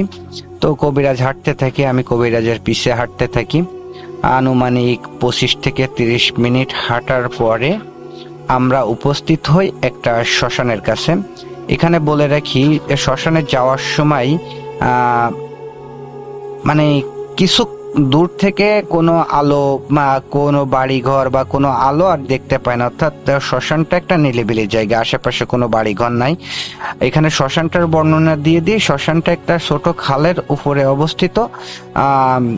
শ্মশানের আশেপাশে প্রচুর পরিমাণে বন জঙ্গল বাগান, আর শ্মশানটা যে আহামরি বড় তাও না, ছোটখাটো একটা শ্মশান। তো শ্মশানে ঢোকার আগে কবিরাজ আমাকে বলে যে তোমার কাছে কি ফোন আছে? তা আমি বলি যে হ্যাঁ আছে, ফোন আছে। তা কবিরাজ আমাকে বলে যে ফোনটা বন্ধ করো। আমি ফোনটা যখন বন্ধ করি তখন দেখি যে 11টা বাজতে 2 মিনিট বাকি আছে। তো আমরা শ্মশানের ভিতরে ঢুকি। ঢোকার পরে কবিরাজ মাটিতে একটা বৃত্ত আঁকে। বৃত্ত আঁকার পরে আমাকে ওই বৃত্তর ভিতরে বসতে বলে, আর বলে যে এর ভিতরে, এই শ্মশানের ভিতরে যাই হয়ে যাক না কেন, আমি না ডাকা পর্যন্ত তুমি যেন বৃত্ত থেকে বের হবা না। তো আমি বলি যে আচ্ছা ঠিক আছে। তো আমাকে বৃত্তর ভিতরে বসিয়ে কবিরাজ শ্মশানের যে সীতা আছে যেখানে মানুষ পোড়ায় ওর উপরে ওঠে সকল জিনিসপত্র নিয়ে। তো উঠে কবিরাজ তার আসনে বসে। আসনে বসে রিচুয়াল শুরু করে। তো রিচুয়াল শুরু করার 1-2 মিনিট পর থেকেই আর কি শ্মশানের ভিতরে ঝড় শুরু হয়, প্রচুর পরিমাণে ঝড়। এত ঝড় যে সে মনে হচ্ছিল যে সকল গাছপালা আমাদের গায়ের উপর এসে পড়বে ভেঙে চুরে, সেরকম একটা অবস্থা। কিন্তু কোনো বাতাস শরীরে লাগে না, গায়ে লাগে না। তো মানে খুব বেশি ভয় করতেছিল, যার কারণে আমি চোখ বন্ধ করে ফেলি। যে যেহেতু বাতাস আমার গায়ে লাগতেছে না, তো আমি চোখ বন্ধ করে ফেললে তো আর কোনো কিছু দেখতে পারবো না। তো যার কারণে আমি চোখ বন্ধ করে ফেলি। চোখ বন্ধ করে যখনই ফেলি তখনই শুরু হয় অন্য একটি ঘটনা। ঘটনাটা এরকম যে প্রথমে কিছু হাসির শব্দ ভেসে আসে, পরবর্তীতে কান্নার শব্দ, মানে কানের ভিতরে আসে আর কি কান্নার শব্দ থেমে যে শুরু হয় একটা পৈশাচিক চিৎকার। মানে সেই চিৎকারের কথা আসলে ভাষায় প্রকাশ করা কোনোভাবেই সম্ভব না। তো এতটুকু বলতে পারি, চিৎকারটা ছিল এমন, কোনো মানুষ যদি মারা যায় আর মৃত্যুর সময় যে কষ্টটা পায়, সেই কষ্টের কারণে যদি কেউ চিৎকার করে সেরকমই চিৎকার আর কি। তো এমনটাই মনে হচ্ছিল যে শয়ে শয়ে মানুষ মৃত্যু যন্ত্রণায় কাতরাচ্ছে, আর সেই কাতরানোর শব্দটাই কানে ভেসে আসতেছে। তো আস্তে আস্তে শব্দটা বাড়তে থাকে, একটা পর্যায়ে মনে হচ্ছিল যে আমার কান ফেটে যাবে, সেরকম একটা অবস্থা। কোনো কিছু সহ্য করতে না পেরে আমি কান এঁটে ধরি, কিন্তু শব্দের মতোই হয়ে যায়, কান এঁটে ধরলেও কোনো কাজ হয় না। এভাবে কতক্ষণ সময় যায় বলতে পারি না। একটা সময় দেখি যে ঝড়ও নাই, কোনো শব্দও নাই, সবকিছুই ঠান্ডা। তো আমি তখনও চোখ খুলি না। তো মানে পাশ থেকে শুনে যে কবিরাজ আমাকে ডাকতেছে যে ওঠো। আমি উঠে কেবলমাত্র পা বৃত্ত থেকে বের করব, এর ভিতরেই কবিরাজ সীতার উপর থেকে আমাকে ধমকের স্বরে বলে যে তোমাকে না বলছি যে যাই কিছু হয়ে যাক বৃত্ত থেকে বের হবা না আমি না ডাকা পর্যন্ত। তো কবিরাজ যখন এই কথা বলে আমি একটু অবাক হই যে এই মাত্রই না আমাকে ডাকলো। তো কোনো কিছু না বুঝে আমি আবারও বৃত্তর ভিতরে বসে পড়ি, আবারও চোখ বন্ধ করে ফেলি, কান এঁটে ধরি, আবারও সেই শব্দ, আবারও সেই ঝড় শুরু হয়। এইভাবে কতক্ষণ যায় জানি না, মনে হয় 15-20 মিনিট এইভাবে চলে। তো চলার পরে রিচুয়াল শেষ হয়, কবিরাজ আসে, এসে আমার গায়ে হাত দিয়ে আমাকে ডাকে। ডাকার পরে আমরা বের হই, শ্মশান থেকে বের হওয়ার পরে আমি ফোনটা অন করি। ফোনটা অন করেই আমি অবাক হয়ে যাই যে আমি দেখি যে ভোর 4টা বাজে। তো আমি একটু অবাক হই এই কারণে যে আমরা ঢুকছি 11টার সময়, আনুমানিক 1 ঘন্টায় লাগুক, তার বেশি লাগার কথা না, 4টা কিভাবে বাজে এই ভাবতে ভাবতেই আর কি কবিরাজের বাসায় চলে আসি। যেহেতু সারা রাত জাগা ছিলাম, একটু ক্লান্ত, তো আমি কবিরাজের বাসায় যেয়ে ঘুমাই পড়ি। সকালবেলায় কবিরাজ আমাকে ঘুম থেকে ডেকে তুলে বলে যে এই যে রিচুয়াল করছি, এখন আমি যেভাবে যা করতে বলবো সেভাবে যদি তাই করতে পারো তাহলে তুমি সাকসেস হতে পারবা, যদি না করতে পারো তাহলে আর কোনো কিছু করার নাই, কোনো কিছু হবে না। তো আমি বলি যে কি করতে হবে বলেন। তখন কবিরাজ একে একে সবগুলা জিনিস বের করে, প্রথমে মেথি আর সরিষা বের করে দিয়ে বলে, আর সঙ্গে কিছু পরিমাণ সিঁদুর।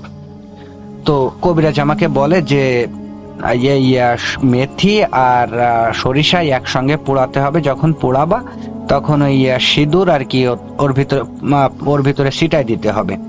আর এই যে সরিষার তেল, এটা মেয়ের শরীরে কোনোভাবে লাগাই দিতে হবে অথবা ছিটাই দিতে হবে। তো আমি বলি যে আচ্ছা ঠিক আছে।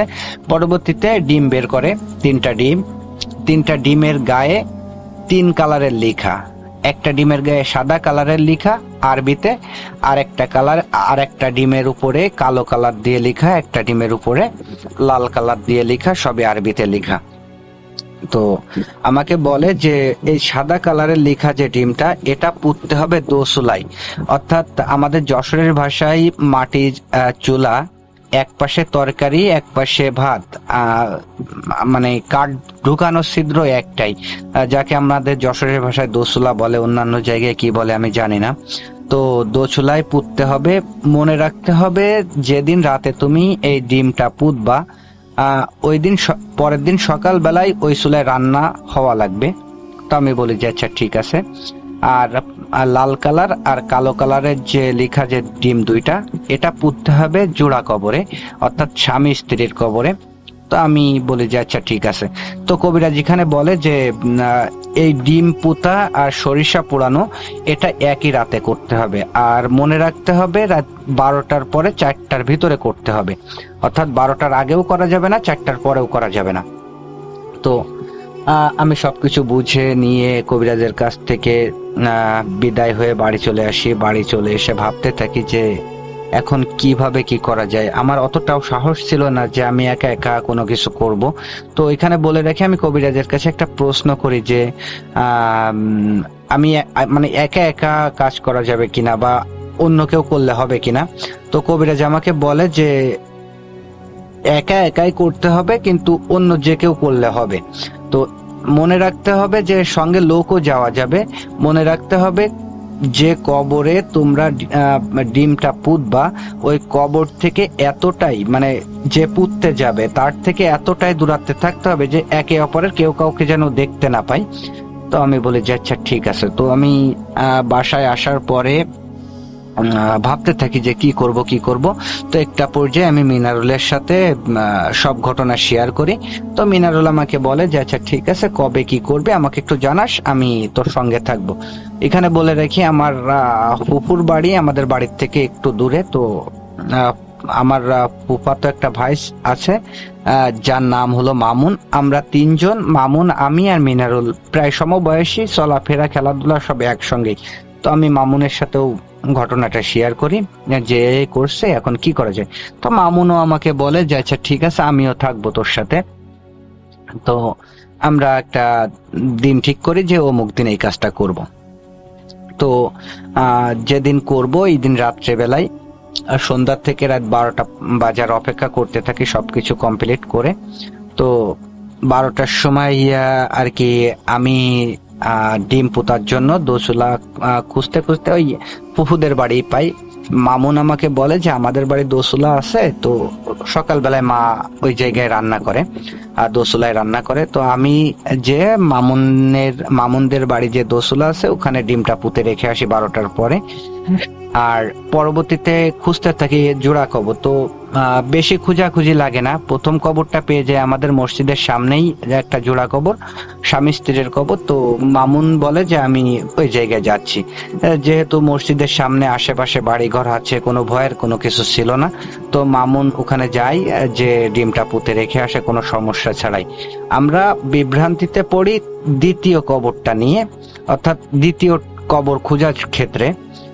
দ্বিতীয় কবরটা যখন আমরা খুঁজতে থাকি তো জোড়া কবর আমরা পাচ্ছি অনেক জায়গায়, বাট এমন জায়গায় পাচ্ছি যেখানে যাওয়া আমাদের পক্ষে কোনোভাবেই সম্ভব না, কারণ যে জায়গায় পাচ্ছি খুব ভয়ের জায়গা।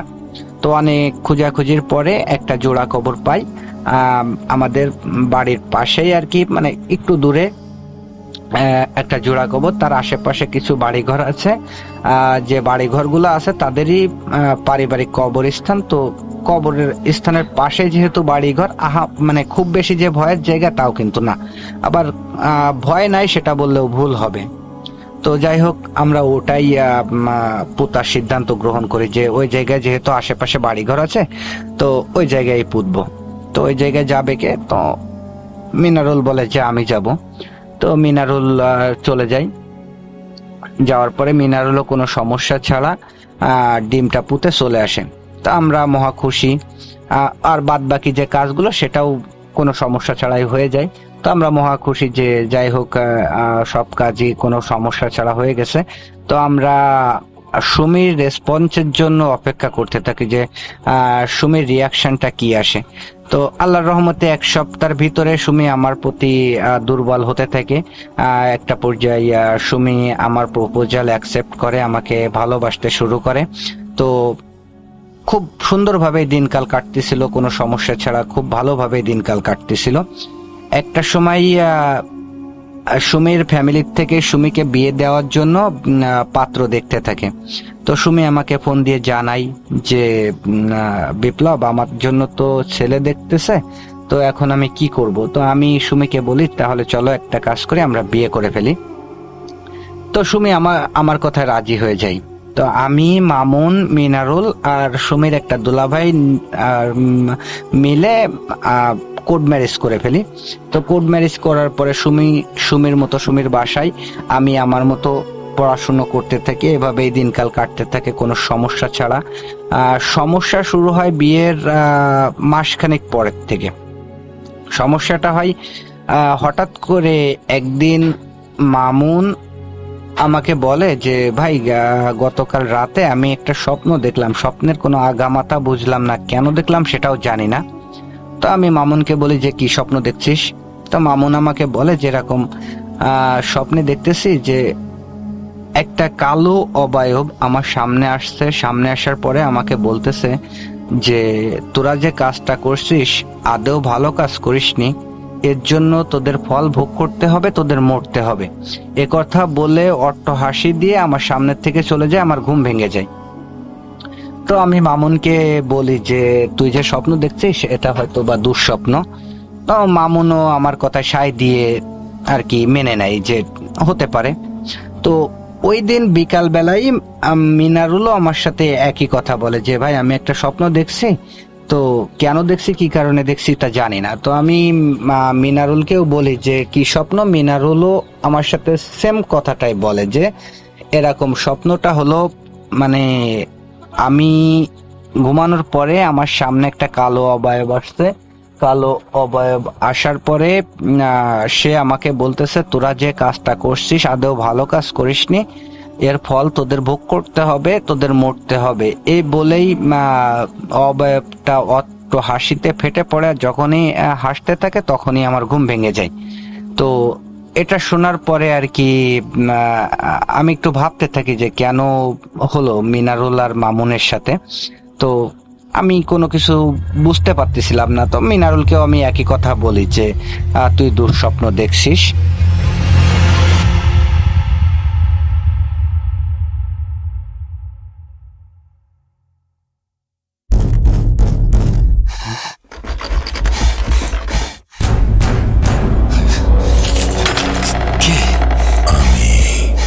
অশরীরী দেখতে পাবে না কবু, এত কাল ধরে শুনছো, শুনতে কি পাও না তবু? আমি রাসেল, আবারও রাতের আধারে ভয়ের রাজ্য ফুঁড়ে ফিরেছি সেই পুরনো সুরে। বিশ্বাস করা বা না করা আপনার ব্যাপার, but the old music comes alive. Voot.com. The fear returns with Russell. Welcome back. আপনাদের সবাইকে আরও একবার স্বাগত জানাচ্ছি। আমি রাসেল। আশা করছি সবাই ভালো আছেন, ভালোর দলে আছেন। আমি আলহামদুলিল্লাহ ভালো আছি, ভালোর দলে আছি।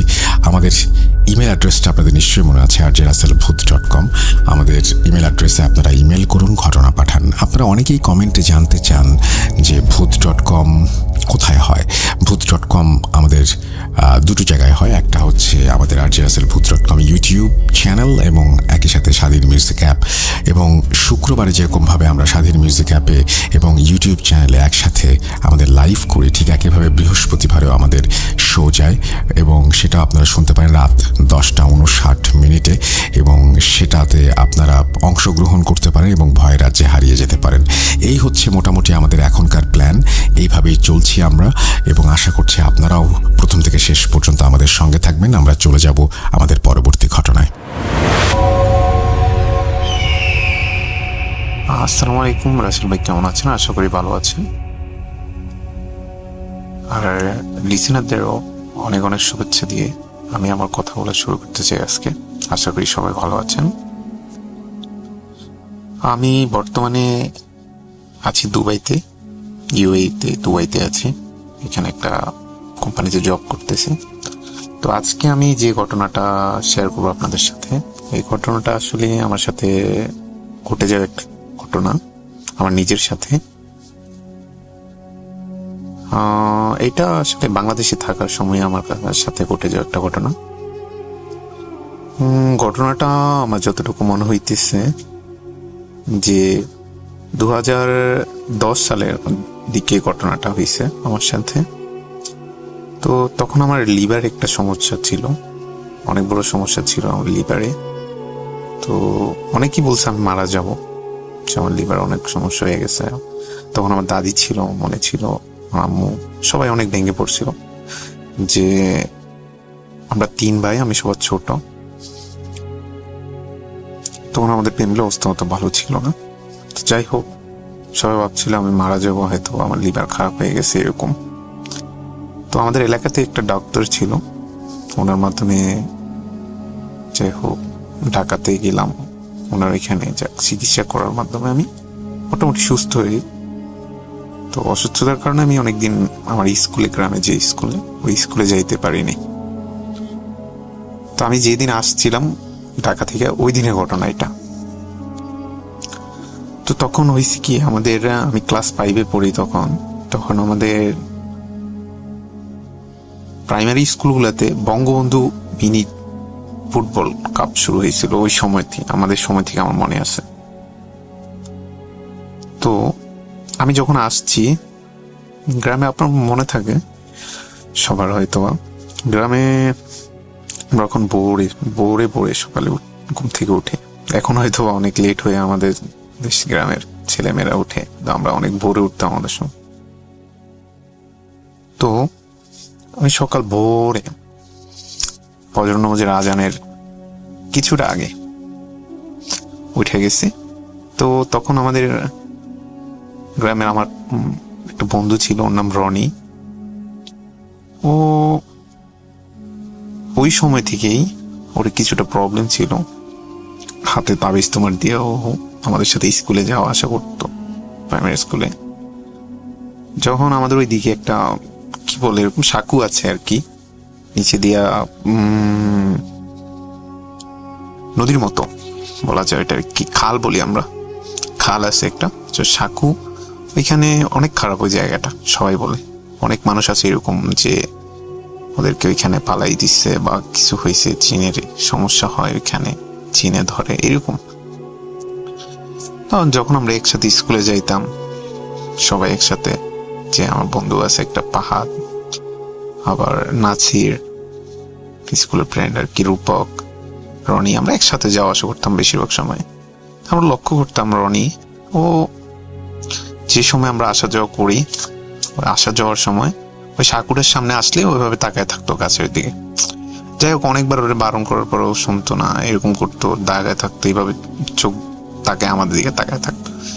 ওরে নিয়ে যাইতাম স্কুলে, ওইখানেও বসে থাকতো, আবার আসার সময় ওইখানে আসলে এইভাবে তাকায় থাকতো। যাই হোক, এগুলা করতো।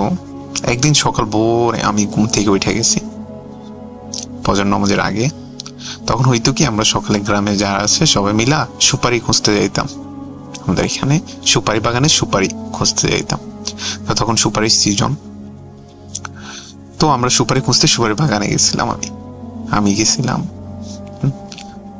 তো ওইখানে সুপারি খুঁজতেছিলাম, সুপারি খুঁজে আমি রোডের এক সাইডে আসছিলাম। তো আমাদের বাড়ি থেকে রোডের একটু অপোজিট সাইডে বাগানটা একটু বড়, ওটারে একটু খারাপ বাগান বলে, আমি ওইখানে সুপারি একটু খুঁজতে খুঁজতে ওইখানে চলে গেছি। তো ওইখানে চলে যাওয়ার পরে একটা গাছ থেকে অজর সুপারি পড়তেছে, আমি দেখতেছি। তা আমি সুপারি পড়তেছে, আমি নিতেছি, সুপারি পড়তেছে, আমি নিতেছি, নিতে নিতে অনেকগুলো সুপারি হয়ে গেছে আমার। তখন হয়তো কি, ওই সুপারিগুলো এরকম যে পুরা ঠিক না, সুপারিগুলা বাদুরের ছোড়ার মতো এরকম সুপারি আর কি। তো অনেকগুলো সুপারি হওয়ার পর কোথায় থেকে যেন রনি চলে আসতো এখানে, আমার বন্ধু, ওই যে যার কথা বলছিলাম, সেইভাবে তাকায় থাকতো। ও কোথায় থেকে চলে আসছে, তা আমি দেখি ও আসতেছে।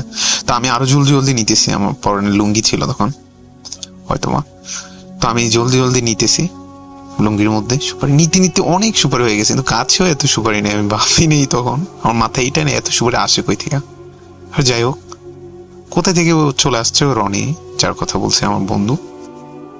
তো আসছে, ওইসা আমার বলতেছে তুই এখান থেকে যা, এটা আমার গাছ, আমি এই গাছের নিচে থেকে প্রত্যেকদিন সুপারি খুঁজি, আমার বলতেছে এইভাবে। তো আমি ওর বলছি তোর গাছ মানে কি, এখানে যে পায় সেই সুপারি খুঁজতেছে, আমি আসছি আগে, আমি সুপারি খুঁজুম। কয় তুই এখান থেকে যা, আমার বলতেছে। আমি বলতেছি না, আমি এখান থেকে যাবো না, তুই লাস্টে আসছো, তুই এখান থেকে যাইবি। পর আমার কয় ফাহিম? আমি বলে হ্যাঁ। আমাদের যে বঙ্গবন্ধু মিনি কাপ চলতেছে, তোর কি খেলার কথা মনে আছে? আমি কি হ্যাঁ আছে তো, আমি তো ঢাকায় ছিলাম, এর লেগে খেলতে পারি নাই। হ্যাঁ আজ বলতে ও বলতেছে আজকে তো ফাইনাল খেলা। আমি বলতেছি হ্যাঁ আমি শুনছি, আজকে খেলা দেখুন। বলছে আমাদের পাশে যে গ্রামের সাথে আমাদের খেলা, ও রাখালিয়া গ্রাম আর কি। তো ওটা হলো রাখালিয়া 1 নং স্কুল, আমাদের তার 2 নং স্কুল আর কি। রাখালিয়া 2 নং সরকারি প্রাথমিক বিদ্যালয় আমাদেরটা, আর যার সাথে আমাদের ফাইনাল খেলা ওরা রাখালিয়া 1 নং সরকারি প্রাথমিক বিদ্যালয়। আমি বলতেছি হ্যাঁ জানি, রাখালিয়া 1 নং এর সাথে আমাদের 2 নং এর খেলা। তো বলতেছে হ্যাঁ তোরে তো নেয় নাই। তোরে তো নেয় নাই, আমি ওরা বলছি। তোর এগুলো বলার পরও খুব মানে বলতেছে তুই এখনো সুপারি গুলা কেন বলতেছস? সুপারি গুলা রাখতে বলছি না তোরা? আমি বলতেছি কেন, আমি আগে আসছি, আমি সুপারি নেব। এই কথা বলার পর আমার একটা থাপ্পড় মারছে। তোর বলছি ওগুলা রাখার লাগে, তুই এরপর এগুলা নেই। এই থাপ্পড় মারা দিছে একটা দৌড়। থাপ্পড় মারছে যখন আমারে, তখন আমার অনেক জিদ উঠছে। পরে আমার থাপ্পড় মেরে আবার কি করে, আমার সুপারি গুলা নিয়ে নেয়, অনেকগুলো নিয়ে পকেটের মধ্যে গুছাইতে থাকে। তখন আবার সুপারি গুলো পকেটের মধ্যে নিয়ে এখন আমার বলতেছে আমি তো সুপারি নিয়ে যাইতেছি দেখ। আমি ওরে মারতে গেছি, ওর পিছে পিছে দৌড়াইয়া, এই দুজনে দৌড়াইতে দৌড়াইতে ওই যে আমি যে জায়গাটার কথা বলছিলাম আপনার প্রথমে, যে ওই স্কুলে আমাদের সাথে একসাথে পড়তো, আসা যাওয়ার সময় ওই যে সাঁকুটা খাল যেটা বলে আর কি, ওইটার নিচে দিয়ে খাল, ওইখানে গেছে ও দৌড়ায়। তো ওখানে হয়েছে কি, তখন আজান দিয়ে ফেলাইছে অলরেডি, তখন আজান দেওয়ার সময় হয়ে গেছে, আজান দেয় নেই, সময় হয়ে গেছে। তো আমার সাথীর আরো এলাকার যারা আছে ছোট ছোট যারা, তারা কি করতেছে কি, ওইখানে সুপারি দিয়ে এরকম একটা খেলা খেলে, যে কি বলে এটারে, টুক্কা বলে আমাদের এই দিয়ে, টুক্কা খেলতেছে আর কি সুপারি দিয়ে। টুক্কা বলতে ওই একটা সুপারি দিয়ে আর একটা সুপারি গায়ের মধ্যে ফেলাইতে পারলে ওই সুপারিটা পাইবো, আর না ফেলাইতে পারলে ও পরে যে আছে ও মারবো, এরকম করে আর কি, একের পর এক। তোর ওইখানে খেলতেছে সুপারি দিয়ে এগুলা মজাগিরা রোডের পাশেই। এখন আমি দৌড়ে যাইতেছি ওরা দৌড়তে, তো ওরা ওইখানে তাকাই আছে, ওরা এখানে আছে। আমাদের বাড়িরই একটা ছিল নাম কামাল, ও ছিল এখানে। আরেকটা আমাদের বাড়ির পাশে ওই যে সাঁকুটার কথা বলছি, ওই সাঁকুর ওই পারে একটা বাড়ি আছে, ওই বাড়ির পাশে একটা ছেলে, ওর নাম জনি, আমার এখনো মনে আছে স্পষ্ট নামগুলা। তোরা খেলতেছে, তো হঠাৎ আমি পিছনে দৌড়া যাইতেছি, তখন পানি ছিল না অতটা ওই সাঁকুর নিচে।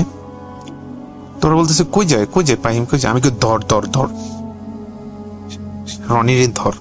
আমার থাপ্পড় দিয়ে আমার সুপারি সব নিয়ে চলে আসছে। তো ওরা আমারে বলতেছে, আমার ওরা জড়ায় ধরছে। আমি তো ওদের দুইটারে দুই দিকে পালাই এইভাবে ধাক্কা দিয়ে আমি চলে যাইতেছি। তুই শুধু যাওয়ার পর বলতেছে কই রনি? কিসের রনি? রনি তো নাই।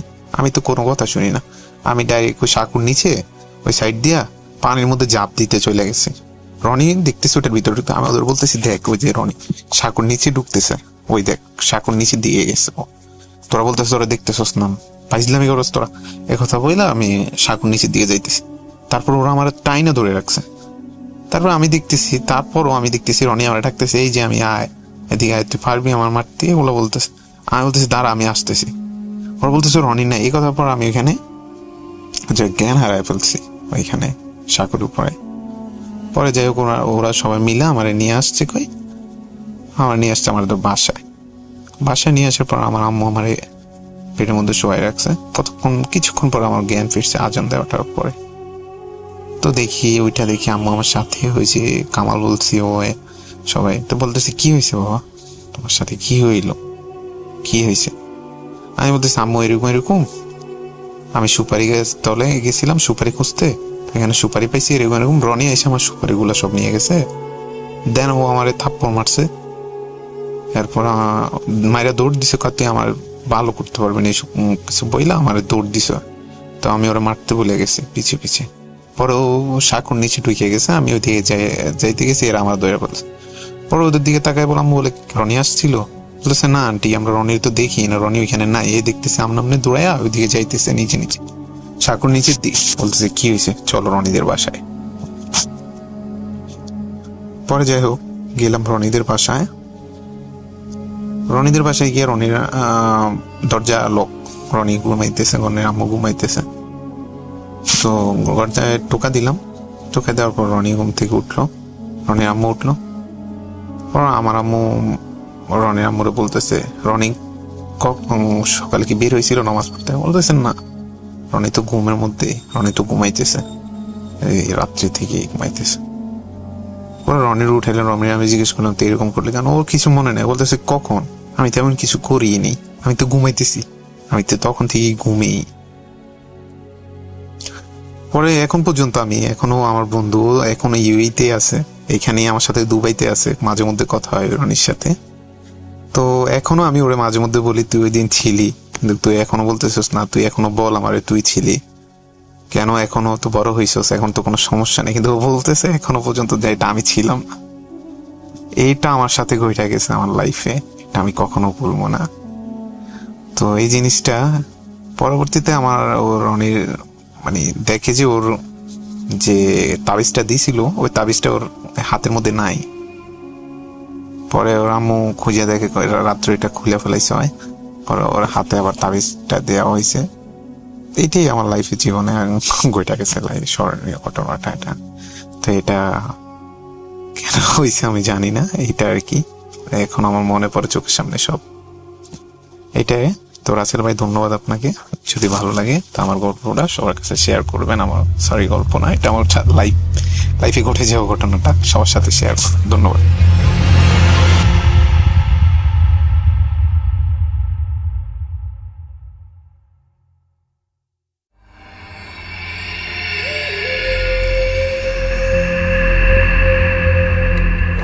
Bhoot.com with Russell.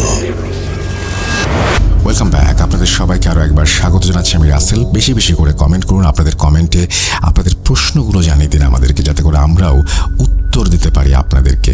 আমরা চলে যাব আমাদের পরবর্তী ঘটনায়, সাথেই থাকুন আমাদের।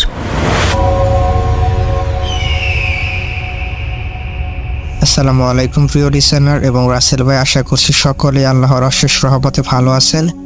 আমিও ভালো আছি আলহামদুলিল্লাহ। আমি মোহাম্মদ রাসেল বলছি টাঙ্গাইল জেলার দর্শকিয়া ইউনিয়নের মগরা হতে। আজকে যে ঘটনাটি শেয়ার করব এটি আমার আঙ্কেলের সাথে ঘটা, এবং সে যেভাবে শেয়ার করেছে আমি ঠিক সেভাবেই শেয়ার করার চেষ্টা করছি। তো ঘটনাটি ঘটেছে একটি শ্মশানঘাটকে কেন্দ্র করে। শ্মশানঘাটটি মূলত হচ্ছে আমাদের গ্রামের পাশ দিয়ে একটি নদী প্রবাহিত হয়েছে, এবং নদীর পাশেই একদম কিনারেই শ্মশানঘাটটি অবস্থিত। সেখানে কোনো বাড়িঘর নেই, খুবই নিরিবিলি একটি জায়গায়, এবং শ্মশানঘাটের আশেপাশে বাঁশঝাড় দিয়ে বিস্তৃত। তো আমার আঙ্কেল উনি মাছ মারার প্রতি প্রচুর নেশা ছিল, এবং তার নাম ছিল রহিম, এবং তার দুই ফ্রেন্ড সহ তারা মাছ মারার জন্য সেই নদীর পাড়ে যায়। বলে রাখা ভালো, সেখানে পর্যাপ্ত পরিমাণে বোয়াল মাছ পাওয়া যায়, এবং তারা বোয়াল মাছ মারার জন্যই মূলত সেখানে যাওয়ার চিন্তা ভাবনা করে। তারা তিনজনে মিলে রাত করে বোয়াল মাছ মারার জন্য যায়, এবং বোয়াল মাছ মারবে সেটা হচ্ছে বড়শির মাধ্যমে বোয়াল মাছটি মারা হবে, যেটা আমাদের গ্রাম্য ভাষায় জিয়ালা বড়শি বলা হয়। জিয়ালা বড়শিটা আমি কি একটু বোঝাই। একটি বাঁশের কঞ্চি, যেটাকে বাঁশের ডালকে আমাদের গ্রাম্য ভাষায় কঞ্চি বলে, সেই কঞ্চির মাধ্যমে সুতা দিয়ে বড়শিটি বাঁধা হয়, এবং বড়শির মাথায় একটি মাছ রাখা হয়, এবং সেই বড়শির নলটি পাড়ের সাথে মাটিতে ঢোকানো থাকে, এবং রাত্রেবেলা বোয়াল মাছ সেটিকে ওই বড়শিতে আটকে যায়।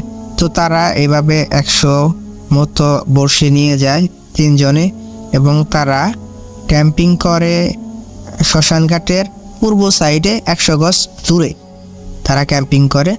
তো ক্যাম্পিং করে যেহেতু বোয়াল মাছ রাত্রেও ধরতে হয়, এবং তখন মাছ চুরির একটা প্রচলন ছিল, যার কারণে তাদের ওইখানে পাহারা দিতে হতো, এবং তারা চিন্তা করে যে তিনজনে 3 টাইমে পাহারা দেবে। প্রথমত তারা তার বন্ধু একজন পাহারা দেয়। পাহারা দেওয়ার পর 12টার দিকে সে ঘুমিয়ে যায়, এবং দায়িত্ব পড়ে আমার ফুপার কাছে, মানে আমার আঙ্কেলের কাছে। তো উনি পাহারা দিচ্ছে, হঠাৎ করে বড়শির মধ্যে মানে মাছ আটকেলে যেরকম শব্দ হয় ঠিক সেরকম শব্দ পায়। তো শব্দ শুনে সেই বড়শির কাছে গিয়ে দেখে না কোনো কিছুই তো বাজে নাই, সব ঠিকঠাক আছে। তো বসে চেক দিয়ে আবার চলে আসে। এরপর সে লক্ষ্য করে কিছুক্ষণ পরে যে তার পিছন দিয়ে একটি বড় ভেড়ার পাল যাচ্ছে। ভেড়ার পালটি দেখে সে চিন্তায় পড়ে যায় যে এত রাত্রে এতগুলো ভেড়া, কার ভেড়া চলে যাচ্ছে এদিক দিয়ে। সে এত কিছু না ভেবে ভেড়ার পালের পিছনে পিছনে যাওয়া শুরু করে এবং ভেড়ার পালটি শ্মশানঘাট ক্রস করে সামনের দিকে এগিয়ে যায়। সেও কোনো চিন্তা না করে ভেড়ার পালটিকে পিছনে পিছনে যেতে থাকে। তারপর সে কিছুক্ষণ যাওয়ার পর একটি ঝোপের আড়ালে গিয়ে সে আর ভেড়ার পালগুলো দেখতে পায় না। তারপর সে যখন ফেরত আসতে নেবে ক্যাম্পে, ঠিক তখনই যেই মাত্র শ্মশানঘাটটি ক্রস করতে নেবে ঠিক তখনই একটি মেয়েলি কণ্ঠে কান্নার শব্দ পায় এবং সে শ্মশানঘাট ক্রস করার সময় দেখতে পায় শ্মশানঘাটের সামনে যে একটা মন্দির থাকে, সেই মন্দিরের সামনে একটি মেয়ে মাথা নিচু হয়ে কান্না করছে এবং সে চিন্তা করে এত রাত্রে এই মেয়ে এইখানে বসে বসে কান্না করছে। তখন তার মাথায় কোনো প্যারানর্মাল কোনো চিন্তা ভাবনা এখনো আসে নাই। তো সে ডাক দেয়, এই আপনি কে, এখানে এত রাতে এখানে বসে কান্না করছেন? তো তিনি আগায় যান মেয়েটার দিকে এবং বলে কান্না করছেন, ডাকতে থাকে যে কে আপনি কান্না করছেন কেন? যাওয়ার পর যখন মেয়েটির দূরত্ব এবং আমার আঙ্কেলের দূরত্ব মাত্র 5 হাত, তখন মেয়েটিকে সে আবার জিজ্ঞাসা করে, কে আপনি, এখানে বসে কান্না করছেন কেন এত রাত্রে? তখন মেয়েটি তার মাথাটা উঁচু করে এবং এই বিবর্ষ চেহারা দেখে আমার আঙ্কেল হতভম্ব হয়ে যায়। তখন কি করবে বুঝতে পারে না। দেখে একদম একটি মেয়ের উপর দিয়ে যদি কোনো মেয়ের মাথার উপর দিয়ে যদি কোনো ট্রাক বা কোনো গাড়ি চলে যায়, তার যে থেতলানো মুখটা থাকে ঠিক থেতলানো মুখটাই সে দেখতে পায়। এমন তো অবস্থায় সে চিন্তা করে দৌড় দেবে, কিন্তু না, সে দেখতে পাচ্ছে যে তার পা সহ শরীরের কোনো অংশই কাজ করছে না এবং সে চিৎকার দেওয়ার চেষ্টা করছে, মুখ দিয়ে কোনো শব্দ আসতেছে না। এমন তো অবস্থায় মেয়েটি তার দিকে এগিয়ে আসে এবং সে বারবার ভাবতেছে কেন সে অজ্ঞান হচ্ছে না এবং সে শেষমেশ জোরে আল্লাহর নাম নিয়ে একটি চিৎকার করে অজ্ঞান হয়ে যায় এবং অজ্ঞান হওয়ার পর সে সেন্সলেস অবস্থায় পড়ে থাকে সেখানে এবং সেন্স ফেরার পর সে দেখতে পারে যে সে ক্যাম্পের মধ্যেই আছে এবং তার বন্ধু বান্ধবরা জিজ্ঞেস করে, তার যে 2টা বন্ধু ছিল তারা জিজ্ঞেস করে যে কি হয়েছে তোমার? চিৎকারের শব্দ শুনে আমরা গেলাম, সেখানে গিয়ে দেখি তুমি অজ্ঞান হয়ে পড়ে আসো, কি হয়েছিল তোমার সাথে রাত্রে? তখন সে বলে যে এরকম একটি মেয়ে এখানে বসেছিল, আমি এটা দেখে চিৎকার করছি। তো এখানটা আসলে এই শ্মশানঘাট নিয়ে অনেক খারাপ কথা রয়েছে। এটা তোয়াক্কা না করেও তারা সেখানে মাছ ধরতে গিয়েছিল। তারপর আঙ্কেল ওনাদেরকে এই ঘটনাটি বলে এবং তার প্রায় 1 সপ্তাহের মতো জ্বর ছিল, প্রচুর পরিমাণে জ্বর, কোনো কিছু ওষুধেই কাজ করছিল না, জ্বর কমছিল না। এরপর কবিরাজ দেখিয়ে তাকে ঝাড়ফুঁক করে সুস্থতা হয় এবং এরপর থেকেই সে মাছ মারার নেশাটা কাটিয়ে নেয়। তো এই ছিল ঘটনা রাসেল ভাই, জানি না কতটা ভয়ের, একটি সত্য ঘটনা আমার আঙ্কেলের সাথে ঘটেছিল এবং তার মুখেই শুনছিলাম। তো আশা করছি ঘটনাটি সকলের ভালো লাগছে এবং আমার আঙ্কেলটি ইন্তেকাল করেছেন, ওনার জন্য সবাই দোয়া করবেন। ইনশাল্লাহ আরও ঘটনা আমি কালেক্ট করে ভূত.com শেয়ার করব এবং সবাই আমার জন্য দোয়া করবেন। ভূত.com দীর্ঘজীবী হোক। আল্লাহ হাফিজ। আরও একবার আপনাদের সবাইকে স্বাগত জানাচ্ছি আমি রাসেল।